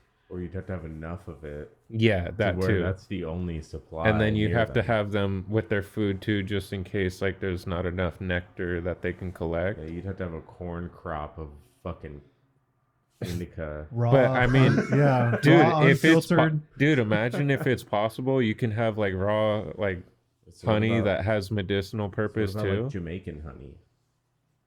Those bees have to be getting some fucking. Yeah, we don't know. Jamaican honey. Never thought of There's that. bees in Jamaica, right? There's Uh-huh. gotta be. Yeah. They there's got bees all over the bananas. They world. got fruit, veggies. They Yeah. need bees. They need pollinators. So like, there's a lot of weed plants in Jamaica that just grow everywhere. So like, what about the honey in Jamaica? Does it have any THC in it? I don't know. Well, because he's saying they need to only be getting their source from that. Because the ways bees work, if they like a certain flower, they'll specifically target that flower. That's how they get the different flavors of honey. Oh, they get the weed. They're like, hey, this flower. Yeah, or hey, like, man, trust me, go to this flower. yeah. Go to the bee moon. They can't make it back. Yeah, how do we get home? They like forget where it is. They Flying can't do the into dance shit. right. They're like, oh wait, no, it's this way. I swear to God. fuck. Have you ever had a bee just randomly fly into you and fall on the floor? Maybe that's like upside down. It's like, oh man, I kind of feel bad for him. He's just trying to get home. Little homie's just fucked up, man. She needs some sugar. Sober up. Yeah. Here you go, bud. It's like a drop of water and some sugar. But I've always been curious about that when I like learned about growing and all that. Yeah, like would that be possible? That'd be cool. That would be dope. Would it be green? The honey, would it be a different color? So yeah, would it just be darker or Palo Verde honey is clear like water. It has no color at all. It's weird, but I've had it. I've seen it. Oh, that sounds good. Yeah, because the beekeeper I used to work with in Orange County, he had beehives all over, and he had one out in the desert, and it was around a bunch of Palo Verde during the season, and he got a bunch of it. So he ended up giving me a little jar sample, and it was clear. I remember looking at it. I'm like, dude, it's like water. He's like, yeah. Different? No, I mean it had a little bit different flavor, like but it was still or something. Like I imagine it would be like a, it's more... hard. It's hard to describe it because even like citrus honey or avocado honey, they have different flavors between them. Like one is it's got a little tanginess to it. Like the citrus one, it has a little bit of tanginess, and then avocado has like a weird flowery taste. Huh. Yeah. That sounds good. Yeah, it's cool, but me and my dad just want to buy it by the gallon so we can make whiskey. Mead? Whiskey or mead? Moonshine. Straight up whiskey. We're going to make it with corn and barley and honey. Ooh. Can I try some? You can sponsor your own videos. No, I'm not. I'm just joking. That's a total joke. I'm not making alcohol. Yeah. No, you're just talking about the. Just hypothetically. If I was gonna make whiskey, though, that's what I'd do with those three things. That'd be some awesome ingredients. I'd love to hypothetically try. Yeah, that would be fucking great. I'll let you know.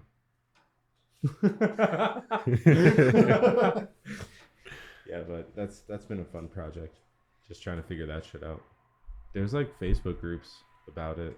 You just can't say you're gonna like give it away or sell it. Then it immediately gets like it's all for yourself. You're gonna get zucked. Well, the group admins will just kick you immediately. Like we don't want that shit. Oh, okay. don't do that here.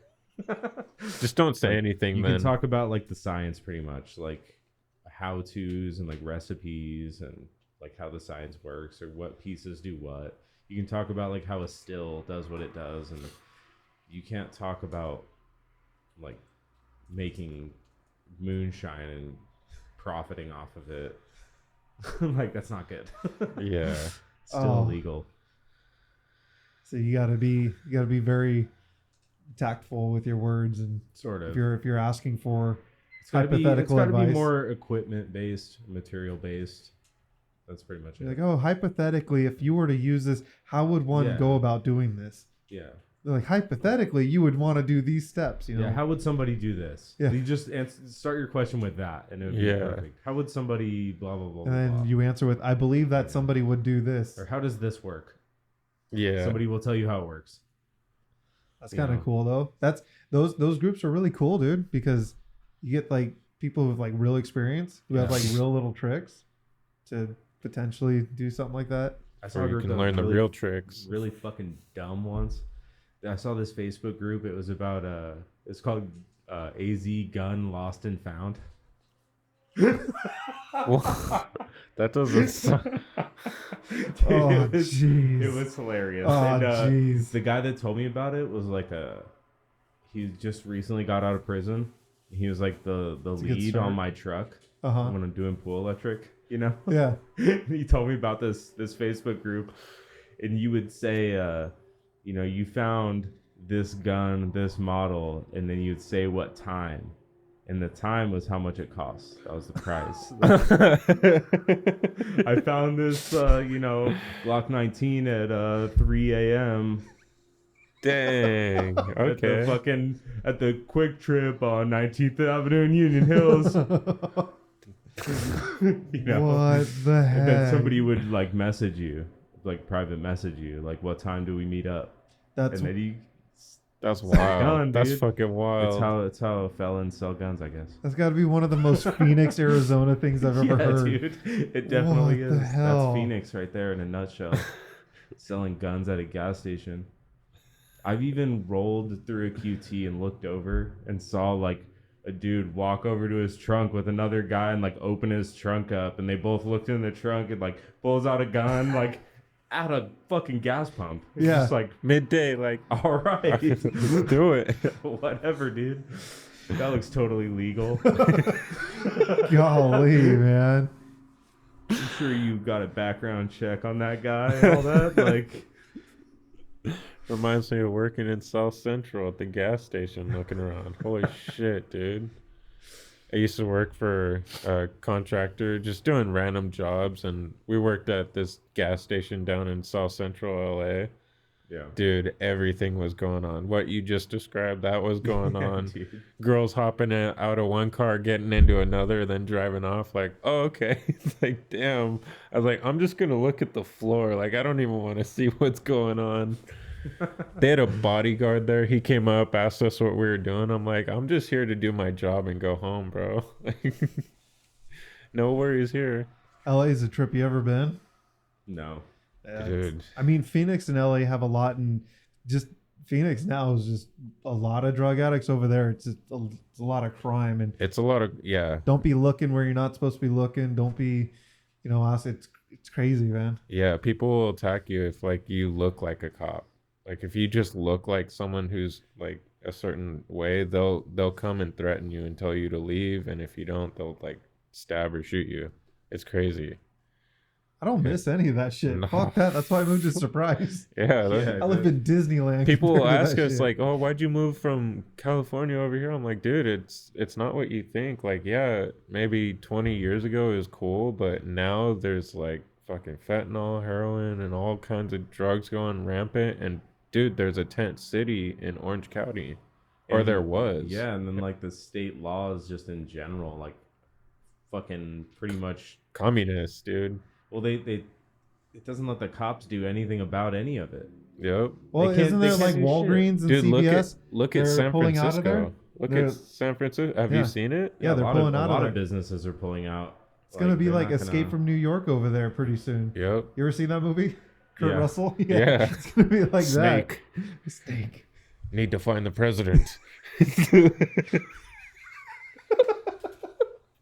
That's real, dude. That's real. For real. It's gonna be that mixed with idiocracy. An all new Ow my balls. Fucking floating advertisements of that shit everywhere. What do they drink? Gatorade or something with like electrolytes? Brando. Brando. It's got electrolytes. Brando. Why does it sound like Drano? Brando. Just Drano. brand.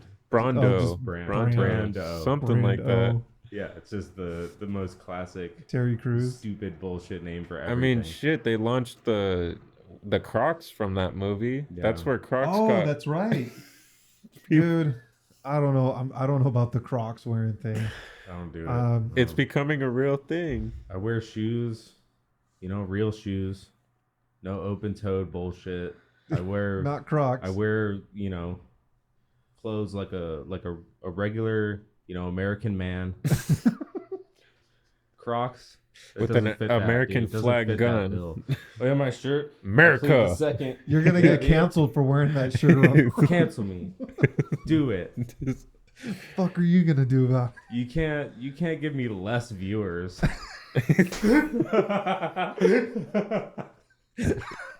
Oh fuck. Not with that attitude. Who knows? Maybe it'll get They more can't viewers, win. more controversy. Yeah. Yeah. Do maybe. something controversial. Might Do bring something some. controversial. Yeah. Wear Crocs. No, talk shit on Crocs. That'll get a lot of hate. People will wear Yeah. them. They love their sport mode. You see that? When I'll they tell flip the- people I like coleslaw. Oh, Don't do that. Don't go there. That's No, dangerous ground, I always say buddy. the same thing, dude. I always say the same thing. Coleslaw can be good. I don't know if the Fuck potential is there. coleslaw. It can be Fuck good. all that, man. Both of you? Nasty as shit. Fuck that shit. Oh man. There's only one thing worse than coleslaw. I've never had a good coleslaw. No. Oh. It's gotta have a lot of vinegar. That's my opinion. What did you call me? I'm just. I stutter. No, but coleslaw. No. The fuck did you call me? Oh shit. That's probably been my favorite like online debate this year. The coleslaw. Yeah, the coleslaw war. Coleslaw debate, and it started with fucking Dakota. Well, it's funny because he brought it up, and I'm like, you know what? I've always hated coleslaw. Like, I'm with you on this one. Was it Dakota or was it Justin? I feel like it was Dakota. I think it was Dakota. I think he was talking shit to somebody. He just straight up put a post, fuck coleslaw, and then it just blew up from there. Like, yeah, Dakota woke up and chose violence that day. Yeah. Fuck coleslaw. I decided to fight. I love the meaningless arguments. If there's no opposition, there's no cause. Like, yeah. Well, I'm not telling people what to do. I try to keep that in mind. I'm not gonna associate. I'm just gonna tell you, like, there's good coleslaw out there. I don't know, man. I'm sad that people don't seek it out. You know, they just accept their fate that they'll never find a good coleslaw, or they just write it off like it's unnecessary. But like maybe when you someday. have to say coleslaw isn't that bad most of the time, it's probably pretty fucking bad. Yeah, I'm not even saying that. Eaten. Most of the time it sucks, dude. Yeah. Most of the time coleslaw sucks. I mean, I don't even think that's like worth standing up for. If it's like most of the time this thing sucks. If you're eating coleslaw at Cane's, like, go fuck yourself. Like, you're an idiot. Like, well, yeah, that's like a double. Like, if you're eating coleslaw, but if you're not ordering double Texas toast, yeah, like yeah, that's just like, stupid. You could get bread instead of that nasty fucking shit they pass off as coleslaw. Like, yeah, I'd rather have bread in any form. Like, yeah. We got a problem here. There's a lot of bad coleslaw out there. That's the problem. I'm okay with saying it's all bad. I'm totally fine with that. Yeah, that makes me sad. Yeah. There's just so many other good sides you can have, especially when people talk about like barbecue. Like having a barbecue is like a main dish that you have. I'm specifically thinking about like a pulled pork sandwich with like some spicy vinegar coleslaw on the pulled pork. Like, it's not just some mayonnaise garbage you buy at Fry's or whatever. It's like actual, cut up cabbage and carrots with like a good sauce mixed in, not just some fucking water and mayo or whatever the fuck. Just sounds like a way to ruin a perfectly good sandwich. God, it's good, man. Like, you got all the good stuff. You got the bread, you got the meat, you got your sauce. Why do you gotta fucking put coleslaw on it? I don't know. Why do people put lettuce on a You'll probably burger? hate this, but maybe if it's pickled, I would like it. But he fucking hates pickles. I'm not a vinegar. Like, fucking pickles. Well, if you don't coleslaw, like vinegar, you're not gonna like it. Yeah, you're not gonna like the good coleslaw. Mustard's my fucking mortal enemy.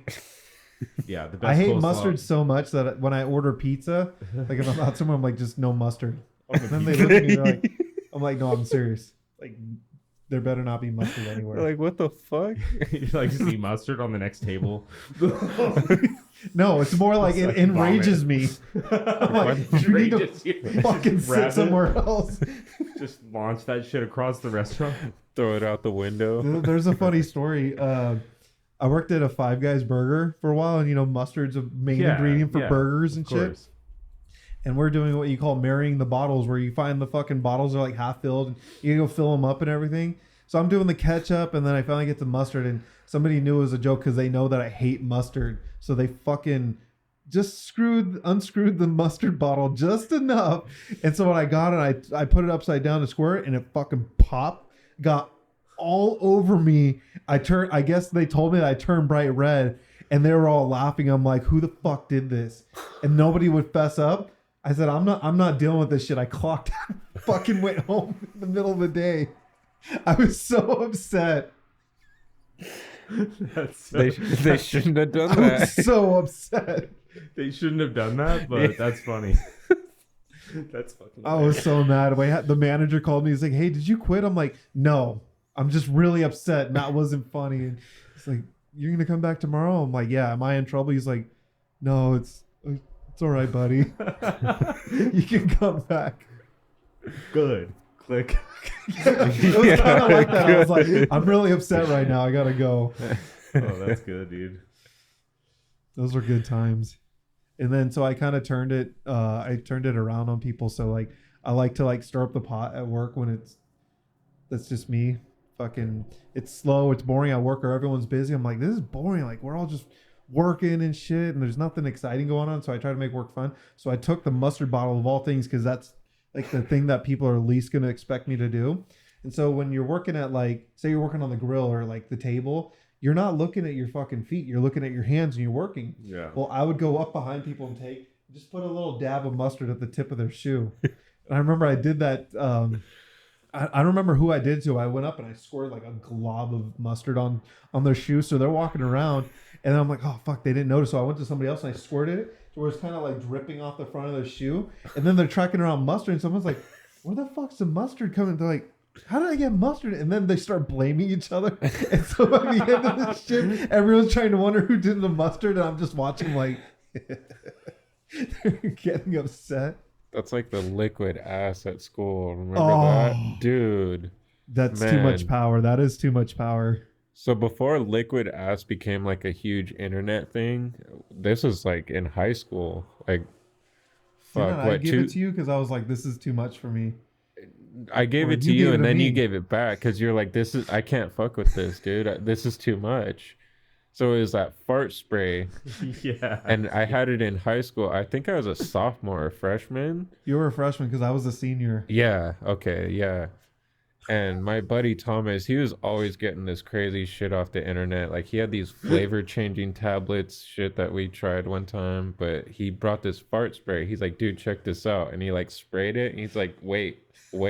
And dude, it smelled straight like shit. Like, no joke. It was terrible. You can't get it out either. You can't get it out. And he's like, dude, we're going to prank some people today because we had a lot of the classes together. So throughout the day, every class we went to, we'd spray it onto someone's backpack or something. Like, it was fucked. Like, after I realized what I had done, I realized it was pretty fucked up. But we'd spray people's, like, backpacks or, like, back of their jacket with it. So wherever they went, it would just smell like straight shit. And people, dude, in a couple of the classes, the teachers were like, is everything okay? Like, is something wrong? If all right, do we need to have one teacher even said like, do we need to have class outside today? And that's when I gave it to Derek because I'm like, okay, I'm gonna get in trouble. Like, this is too fucking much. I think it was me and Corey fucking around with it. My old best friend Corey, and he was always getting in trouble too, and he was a fucking class clown. And we get it, and Chris is like, yeah, like, careful with. He's like, if it drips on you, your day's fucked, man. So we're like, all right. So we tested it. It was bad, dude. Like, you can't wash it out. It straight up smelled like fucking diarrhea in a bottle, dude. Insane. It was a little spray. I wonder what it's made of. It's shit. It's gotta have shit in it. No, it's worse. It's worse than shit, dude. It was bad. Concentrated. You can wash off shit. It's like you can't wash off liquid ass. Shit off, dude. You can't wash this stuff. Oil concentrate, dude. It's like oil shit. I don't know. So I think we were in science class or whatever, and Corey's like, all right, I don't remember who or what, but somebody got it, and it was this poor girl, dude. I don't remember when she's sitting there minding her own business. Someone went behind her and sprayed her hood. They're like, and he sprayed twice. We're like, oh, that's enough. And they went back and sprayed more. And the poor girl, nobody saw what's going on. Poor girl, left. And then later on, I think we had to go to like football practice. We're in the bathrooms. We sprayed on someone when they were taking a piss, but it almost started a fight between two dudes. Oh my God. Oh man. Dude. All I remember is it almost started a fight. And then finally I was like, dude, I don't want this anymore. It's just too much. And then one of the teachers was getting involved. They were getting all pissed and they were trying to figure. So I gave it out to Chris. I'm like, I don't want this no more. Like, this is almost starting fights. And I would have gotten so much trouble with that shit if I had that in high school. Do you remember the little fart bags where you take them and you pop it and then it like blows up? You remember those? Those are pretty mild. Yeah, I like the glass stink bombs with the yellow liquid in them. The glass ones, those are crazy. Those were gnarly. They didn't smell like shit. They smelled like a skunk. Yeah. Yeah. They had a different smell to them. But or like sulfur. Me and my brother would go to garage sales. Like, you're having a garage sale and you drop it and you just step on it while you're looking at stuff. You just get on your bike and ride away. And you just like watch from down the street, and like people are like, looking around, looking around. Was it you? You're like, you're like down the block. Oh. God damn. That's a good prank. I used to do so much stupid shit as a kid. That was bad, man. Do you remember like flipping backpacks? Did you ever do that to people? No, what is that? You take someone's backpack, you take all the stuff out of it, and then you fucking flip it inside out, throw all the stuff, you close the zipper. It's inverted. So it's hard to open. So we would do that, and then sometimes you'd have tape, and you wrap it in tape. And then our classrooms, that's awesome. Our classrooms by the front, by the wall that's like to the outside, the exterior wall. On the inside, there was like a lip on the wall, and it was like high up there because there's windows. So you take, I remember it was me and Corey again. We fucking flipped their backpack and stuck it up there. And it's like because someone has to go take a piss. They're like, all right, they're gone. Flip their backpack. Hurry up. Or we had remember Senorita Peters? Yeah, that bitch. She hated us. So we had this Spanish teacher who hated. So I had her freshman year, and I guess she hated me and she hated Chris because he had her a couple years later. So she was this white lady from Wisconsin. Whitest lady you could imagine, had an underbite and shit. You know, my name is Senorita Peters. And I'm like, underbites are pretty white. Hardcore. Dude, it was bad. It was bad. Like the whitest lady ever. She was a bitch. And so I got off on the wrong foot with her because like halfway through the year, they changed my schedule and they moved me away from Mr. Rudy. Fucking poor Mr. Rudy. Mr. Rudy. He was like the sweetest old guy, but fucked with them so much. Well, they switched me over to this teacher, and I guess everyone told me, "Oh, you got Senorita Peters. She's a bitch. She's strict." So I get in there, and her class is like way ahead of ours. Like they're writing paragraphs in Spanish. I'm like, dude, I don't even know how to say like 2 words in Spanish, you know? And so I get in there, and I was immediate. She's like, "Oh, well, there's a paper that's due next week, and then you're in a group project, and those are both worth 200 points each. So you need to have them done by next week." I'm like, I don't know what I'm doing. So I didn't do either of them. So I was immediately failing the class horribly when I got in there. I'm like, all right, I'm at a 9%. I'm like, I'm not going to pass this. Like, and I'm in there with my best friend, Corey. I'm in there with a bunch of other jokester guys. Yeah, dude. Tons of class clowns. So there's this one day in particular that I remember. I was sitting at a table with my buddy, Corey. This chick, her name was Alexis. And she was, I don't know, she was like trying to do her work, and we're like, what are you doing?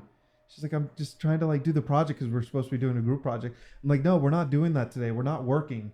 And she's like, well, what do you mean we're not working? I'm like, no, we're not doing it. And then Corey's like, yeah, fuck that. We're not doing work. He's like, unless if you want to do it all. So I'm like, no, I'm serious. Like, and we're right next to a window. So I'm like, no, we're not doing it. And I took her fucking folder and I threw it out the window. She's like, what are you doing? And then Corey's laughing. I'm laughing. And then Corey's like, yeah, check this. And he takes my backpack, throws it out the window. And then we're cracking up. We take her, and then we throw all this shit out the window. We look out the window, papers are flying everywhere. And then like Senorita Peters, she's sitting in the corner at her desk because we're also, and she's just pissed off, just sitting there watching us, watching everyone else. Everyone's fucking off. And then they're like, dude, we need to get our backpacks. I'm like, oh shit. All right, I'll do it. So I go walk up to her desk, and she's like, see? I'm like, I need to go outside real quick. I'll be right back in. She's like, why? I'm like, I dropped some papers out the window. She's like, what do you mean you dropped? I'm like, she was so upset. So I go outside, and I'm like throwing all these papers back into the window. All these papers are throwing them back. Yeah, he's like throwing them in. Corey's fucking carrying them in. Like throwing them, shoving him. And she fucking hated me. We used to play the stapler game. It was a game that we created. So you know how you open up a stapler and you can like staple shit. Yeah. So I remember, I think it was our buddy Sebastian or some other. So you had to walk up to the front and turn in your paper at like this little Dropbox thing. Well, someone was dropping it off. They're like, get them. So we would play a stapler game where you try to staple someone in the leg, like stick their pants or their shorts to their or their socks to their leg. You slap them with it. Yeah. So we would play that. So he's up there like, boom. Oh, I hope Corey listens to this shit. He'll remember that shit. Oh man, that was awful. Yeah, I failed her class horribly. Good times though. A lot of good stories. There was this dude. His name was Tarek, and he was like the ultimate class clown, like legendary status.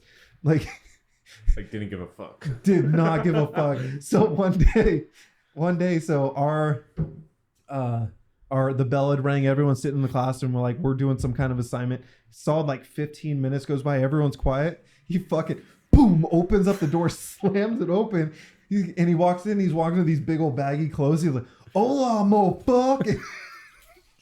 And it's just like, Tarek, go to the principal's office. He's like, okay. Turns around and just walks. Okay. Just not even phased.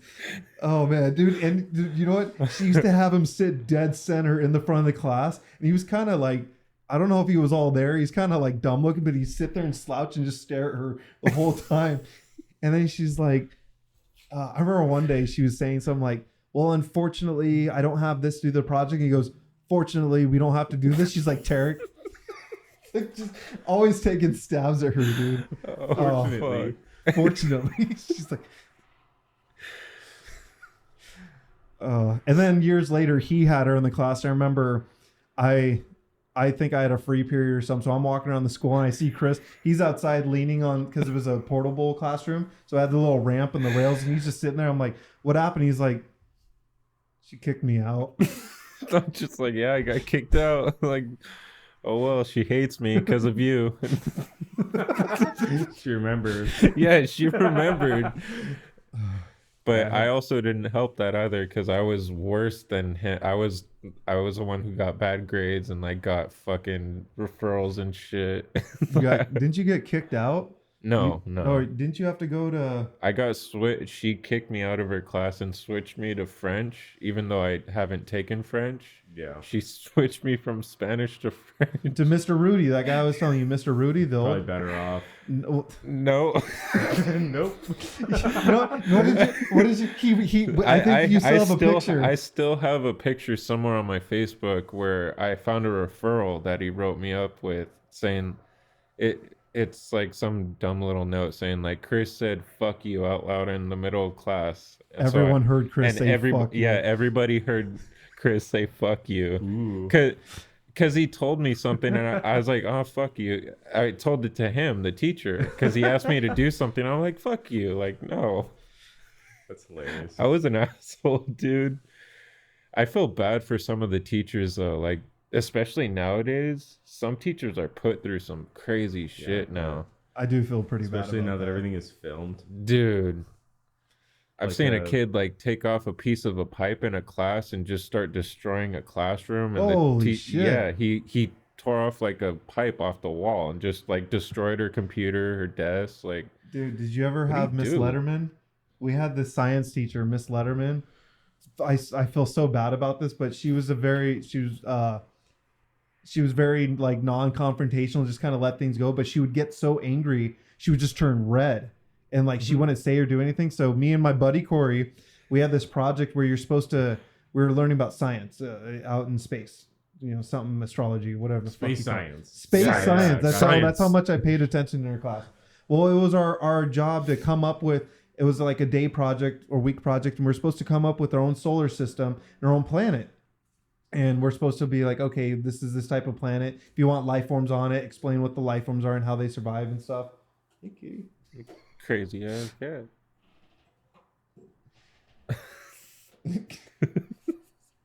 So me and Corey are like, all right, let's come up with like the most ridiculous shit we can come up with. And granted, we're in high school, so we come up with this planet called Dildon. We come up with this planet called Dildon, and on Dildon you have the Dildonites, and then there's a rival planet called Dildonia. And the Dildonians, and then they're fighting over who's the greatest. And we went up class and presented our. All I remember is the Dildons and the Great War between the Dildons and the Dildonites, or the Dildonians and the Dildonites. You got to finish your presentation. People in class, and she's just sitting there. She gave us a C. She's like, "I'm not happy about this subject, but thank you for actually doing work." She was like, "At least you were creative. At least you were creative. You put in effort." Oh, I'll never More forget. than saying "fuck you." I think we said that the Dildonites had like pink heads. Like we're. I can't remember how we described them, but we pretty much made them. I could just dickheads. imagine like just someone making like some wild shit like that and just having fun with the whole presentation. Yeah, It was good times. Why not? It's amazing that I made it through high school. yeah. I had to beg for extra credit at the end of high school. I just didn't do homework. Same. It was around 4th grade. I learned that I don't have to do homework. Nothing bad will happen. What are they If I going to just do? don't, yeah, if I just don't do it, I get to play video games more. So it's like, what's the downside? So That's like back in the day when like GoldenEye was like yeah, The I was playing like Zelda and like then 64. N64, and then like Xbox came out. I got Halo, and it was just all over. It was over Yeah. from there. Halo, I put so many hours into the first Halo. It's insane. You know what's weird is we were Xbox. Well, we had PlayStation 2, but we also Yeah. had Xbox, but we never hopped on the Halo train. We never played it. Yeah, we never even bought it. Yeah, my mom didn't let us get it for the longest time. I would just go to my friend's house, who's like literally down the street, and just go play for hours and come back and be like, can I have Halo? She'd be like, no, it's too violent. You're just shooting things. Like, I don't want you to just shoot things You're like, in your free that's the time. whole point. Yeah. Like, but that's the fun part. That was like our mom got us. The blood's not even red. It's blue it's and blue, yeah. purple and Green, like orange yeah. and like random shit. That was like our mom got us Grand Theft Auto. Yeah. She was like, "Oh yeah, it's a popular game. Your cousins have it." I remember talking about playing Grand Theft Auto, and my mom got mad that I had played it. She's like, "You played Grand Theft Auto?" Like, whoops. Dude, do you remember Manhunt? Dude, Manhunt. Yeah, was that wild. game was crazy. She got us man. Manhunt because like I remember like, "Oh mom, there's this cool game.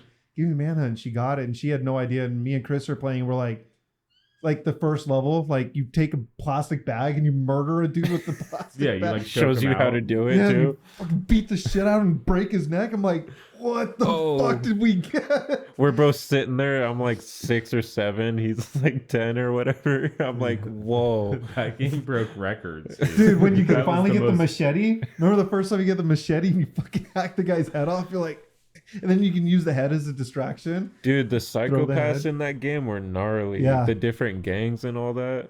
I remember like, dude, that's a crazy, scary idea. Like, Yeah, it's Fuck because the whole that. premise is like the guy's making a snuff film, getting off every time you murder somebody. yep. You know? Yeah, the more hardcore your murder is, the more points you get or whatever. Yeah, Yeah. the So more he's stupid. getting off. Yeah. Oh, cash. Oh.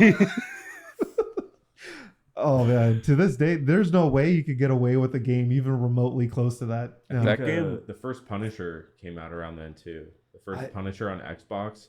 Did we play It- that? you I know, didn't think I It played was super violent like that, like Manhunt. It was like a Marvel Comics game, but it's like the Punisher, But one of those special moves, you like throw your gun to a guy, he catches it, and you take 2 knives out and stab him in the temples. Oh, Just like Oh, what the okay. fuck? Like Frank Castle just murdering people, dude. That's fucking Like sick. the whole game, just brutal fucking murders one after another. I don't think I played that one. You know, it's funny that you mentioned Manhunt. It's on sale on the Xbox market.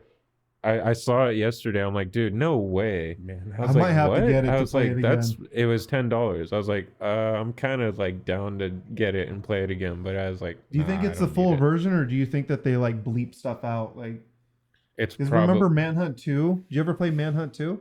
no. So I played it like once, but like I hated it because when you did the execution, they did this weird effect and like you couldn't really see what was going on. So like you go to kill somebody and then they're like dead after. It was all censored. Yeah, they super censored the crap out of it. Like it was nowhere near like what it was. Yeah, you couldn't take a sickle and tear some guy's guts out like in the first one. Yeah. Remember that?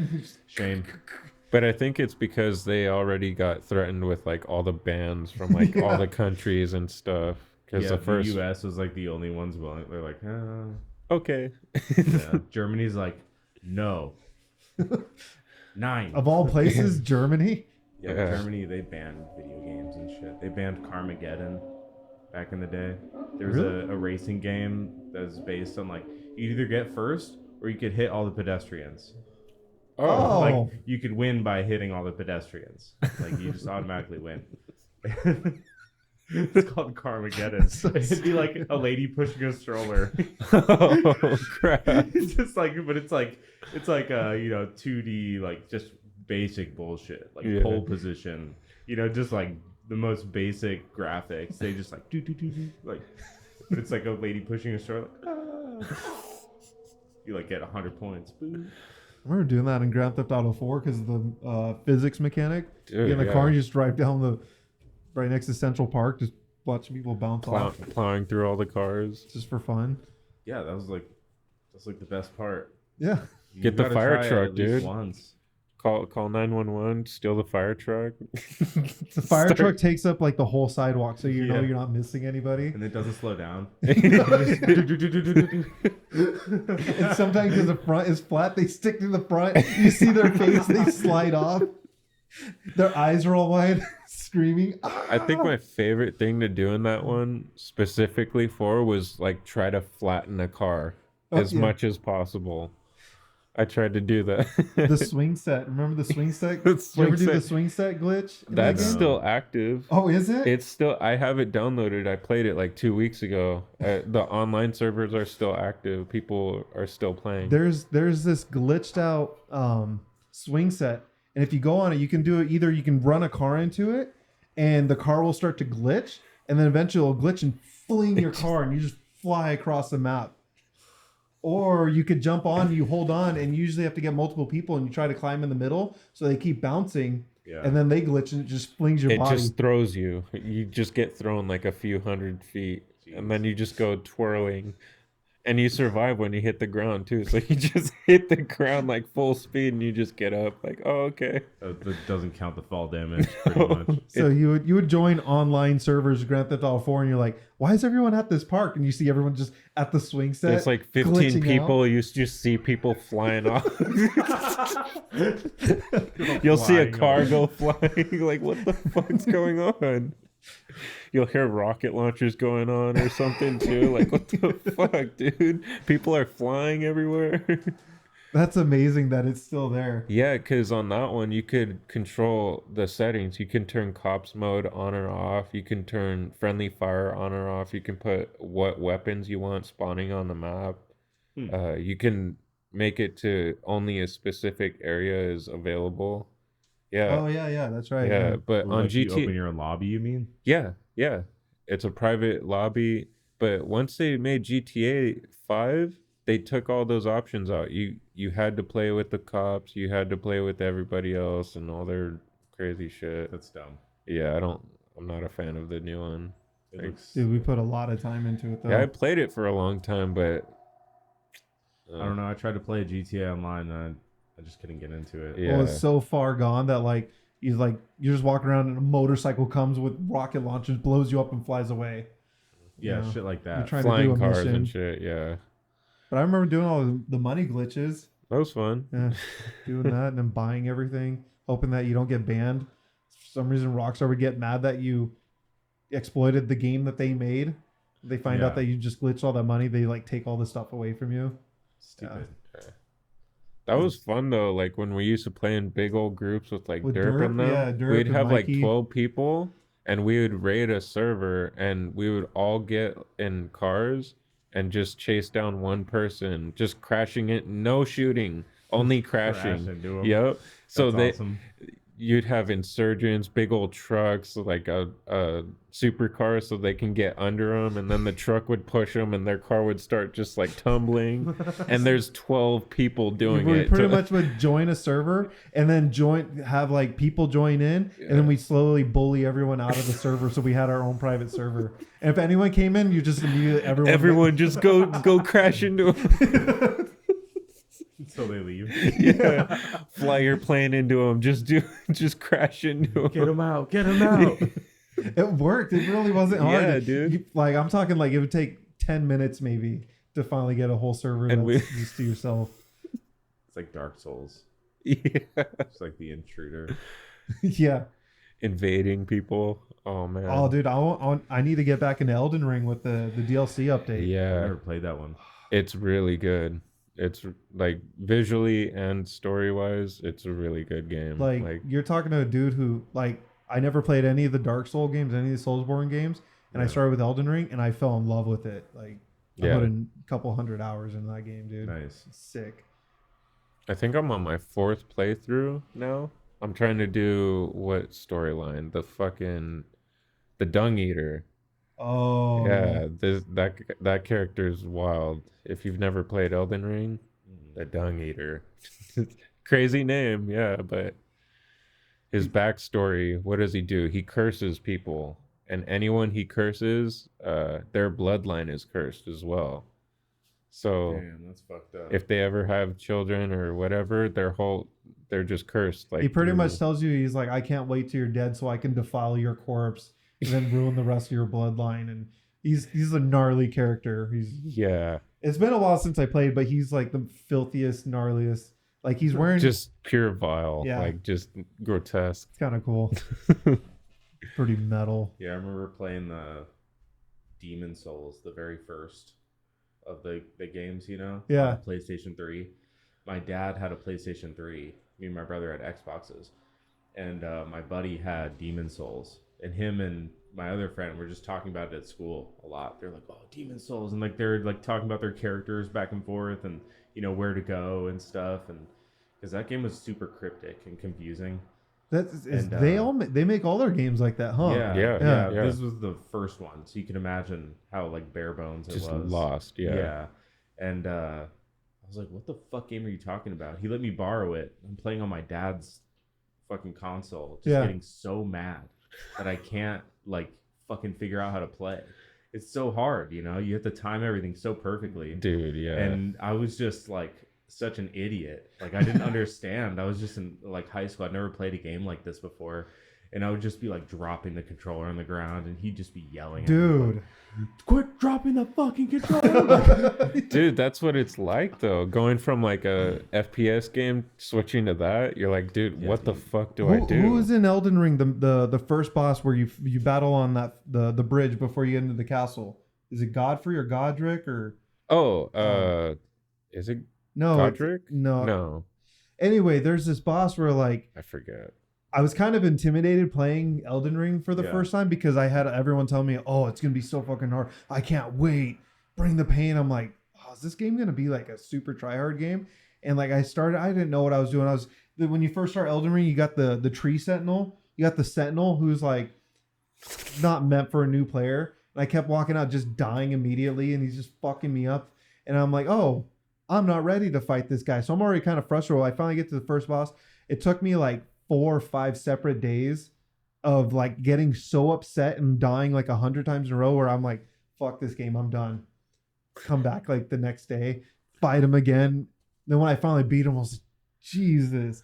Like, yeah, that's just the first boss. I'm like, yeah. There's still a whole game left? What do you mean? Yeah, I mean I was playing, I think at the time I was playing Oblivion. Oh yeah.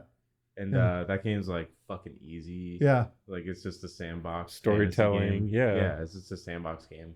And then I go try to play Demon Souls. I was like, what the fuck is this? Dude. Like how is this a game? How did they sell this? How are people playing this? Like Then I got into Demon Souls and then Demon Souls 2 a little bit. Was there a third one? I don't think I played the third one very much. Dude, yeah, like Elden Ring's the only one in their whole thing that I played, so I want to try Dark Souls. Or 1 and 3 are really good. Or 3 is really good. I played 1 and 2. I didn't play number 3.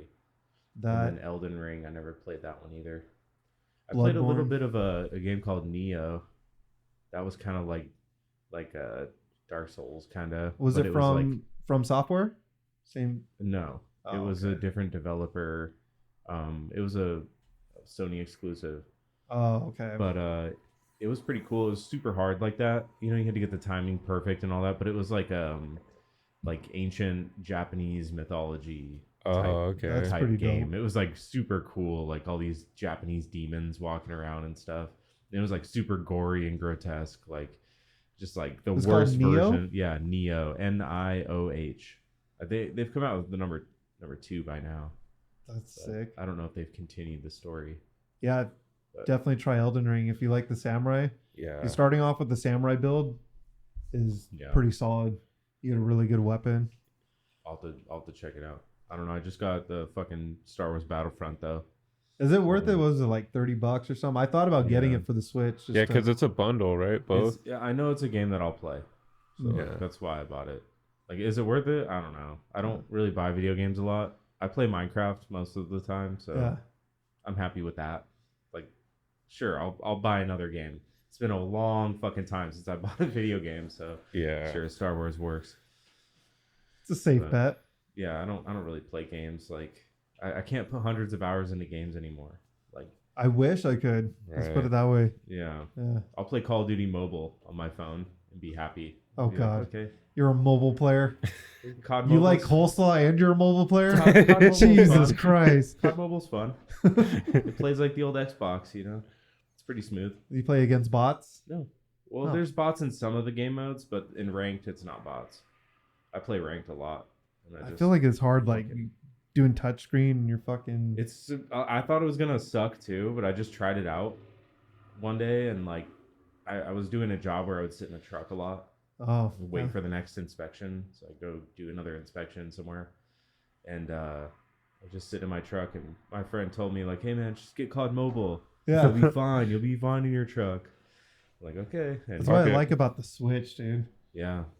I don't always have like slow time, but sometimes I'm slow. Take a break, and I'm just like. Yeah, that's what Battlefront's for. It's a good arcade shooter. Yeah. You just start it up, it loads up real quick, and then you just blasting people away. It's pretty quick. I got the original Doom, and Doom 2 for like $2.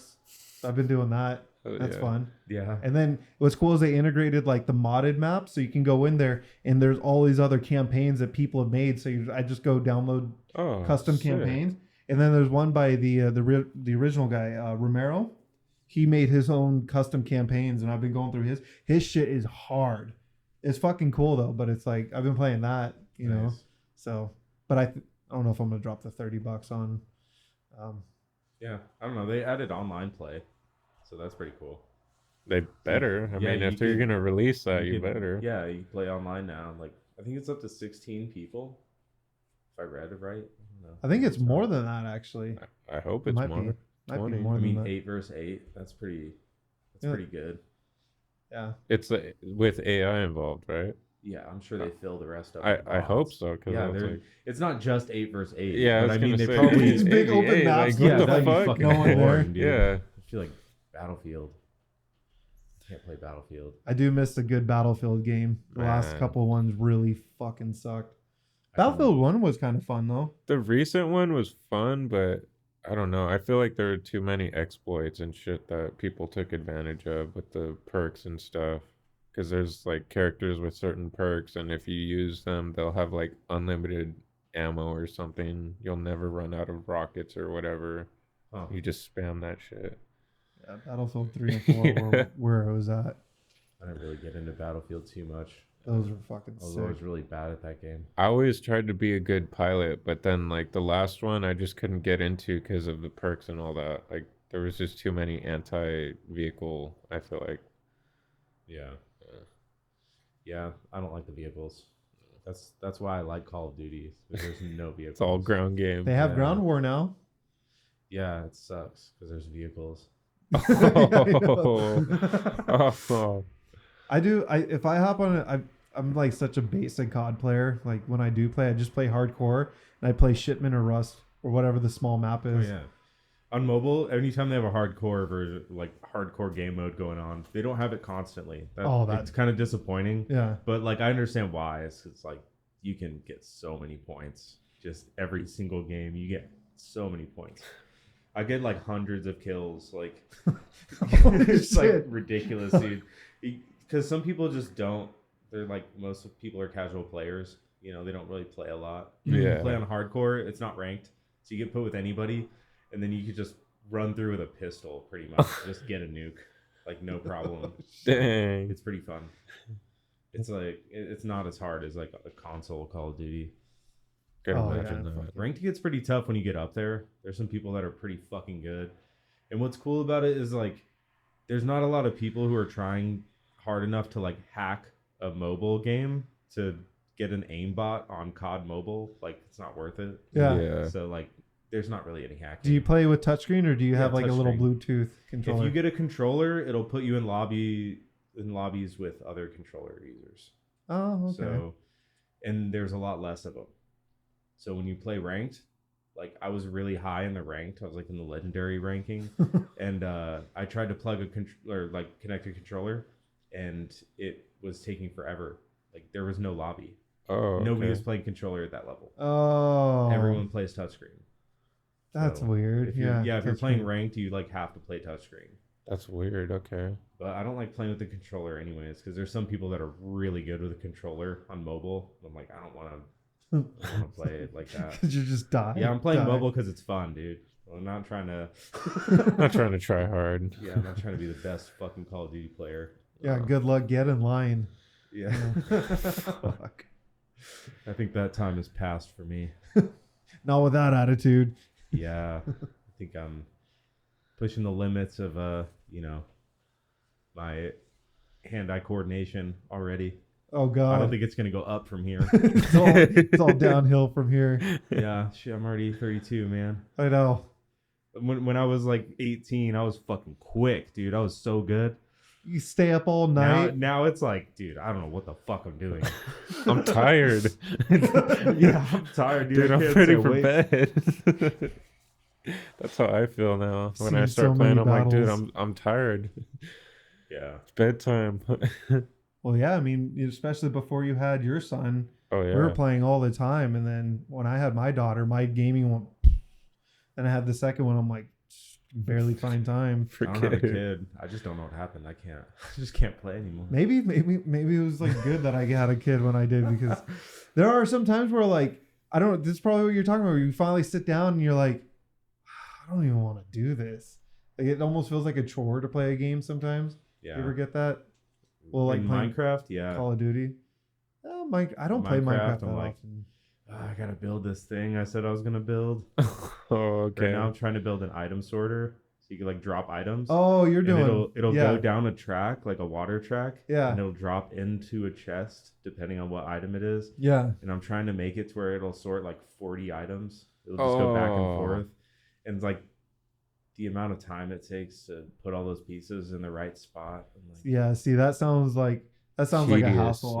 I go on. Oh, I mean, survival mode's pretty fun, but 90% of the time, I just go in creative, and I'm like, I'm gonna build something cool. In creative mode, I get bored really fast. It is kind of fun though, because like now my daughter's almost 7 and she's getting into Minecraft. Yeah. She has my old Xbox, and we have it on the Switch, so now I can go on the computer while she's got the Switch, and she can hang out in the room. We'll just like build shit together. I'll send you my realm code. Oh yeah. Realm. Yeah, you could join and fuck around. Fabio's on it. Oh no shit! Fabio's got a little castle in the realm. Oh hell yeah! I made you can make custom banners. You know. Yeah. You can like put shapes on the banners, and I made a penis. Oh, like nice! Like coming out of the top. And I made it over. It's like 3 banners long. And I put that up on his base. Like I put up a bunch of them in his base. Are they all shooting cum towards his little castle? Well, it's just a banner straight up and down. It's just balls and then a shaft and then a head. And then he just randomly, I was at work one day and he just sends me a picture. What the fuck is this? It's just a picture of his Switch. Yeah, you have to send me that. So whenever I hop on, if I could get some time away from Helldivers, been having a lot of fun with the Helldivers. Shit, that's another one I haven't played. That one looks really fun. Poor Chris. Yeah, I've been playing fucking Grounded. The one where you're in the backyard as like a shrunken kid. It's like Honey, I Shrunk the Kids. I never played it. It should be coming to PlayStation soon. I heard they're bringing it over, but right now it's Xbox and PC only. Yeah. Yeah, but it's like Honey, I Shrunk the Children. You're as small as an ant, maybe smaller, and you're in the backyard trying to figure out like what happened. It's like your memory's gone, you're tiny, you're in the backyard, and now you got to survive. You're like, oh shit. Honey, I Shrunk the Kids. Yeah. It's pretty cool. I used to play a lot of Earth Defense Force. I don't know if you ever played that game. I've heard of it. It's like an old PlayStation game, but it's kind of like Helldivers, but it's like way more like Dynasty Warriors, like silly anime kind of. Is it like a top down, like a strategy game? No, it's a third person shooter. Oh, okay. It's a third person shooter, and it's all bugs, but it's like realistic giant bugs. It's like a giant jumping spider. Oh, you know, okay. it shoots webs at you, and like then there's ants, like fire ants, that just crawl out of the ground, and they're huge, they're massive, and you just have an assault rifle and like grenades. You're like, you're like trying to protect the city. Is that what it's called? Yeah, Earth Defense Force. I've been waiting for them to come out with a new one. They just came out with one on like the PlayStation Plus, I think. But you're gonna have some competition with Helldivers. Well, it's like Helldivers is the R-rated version.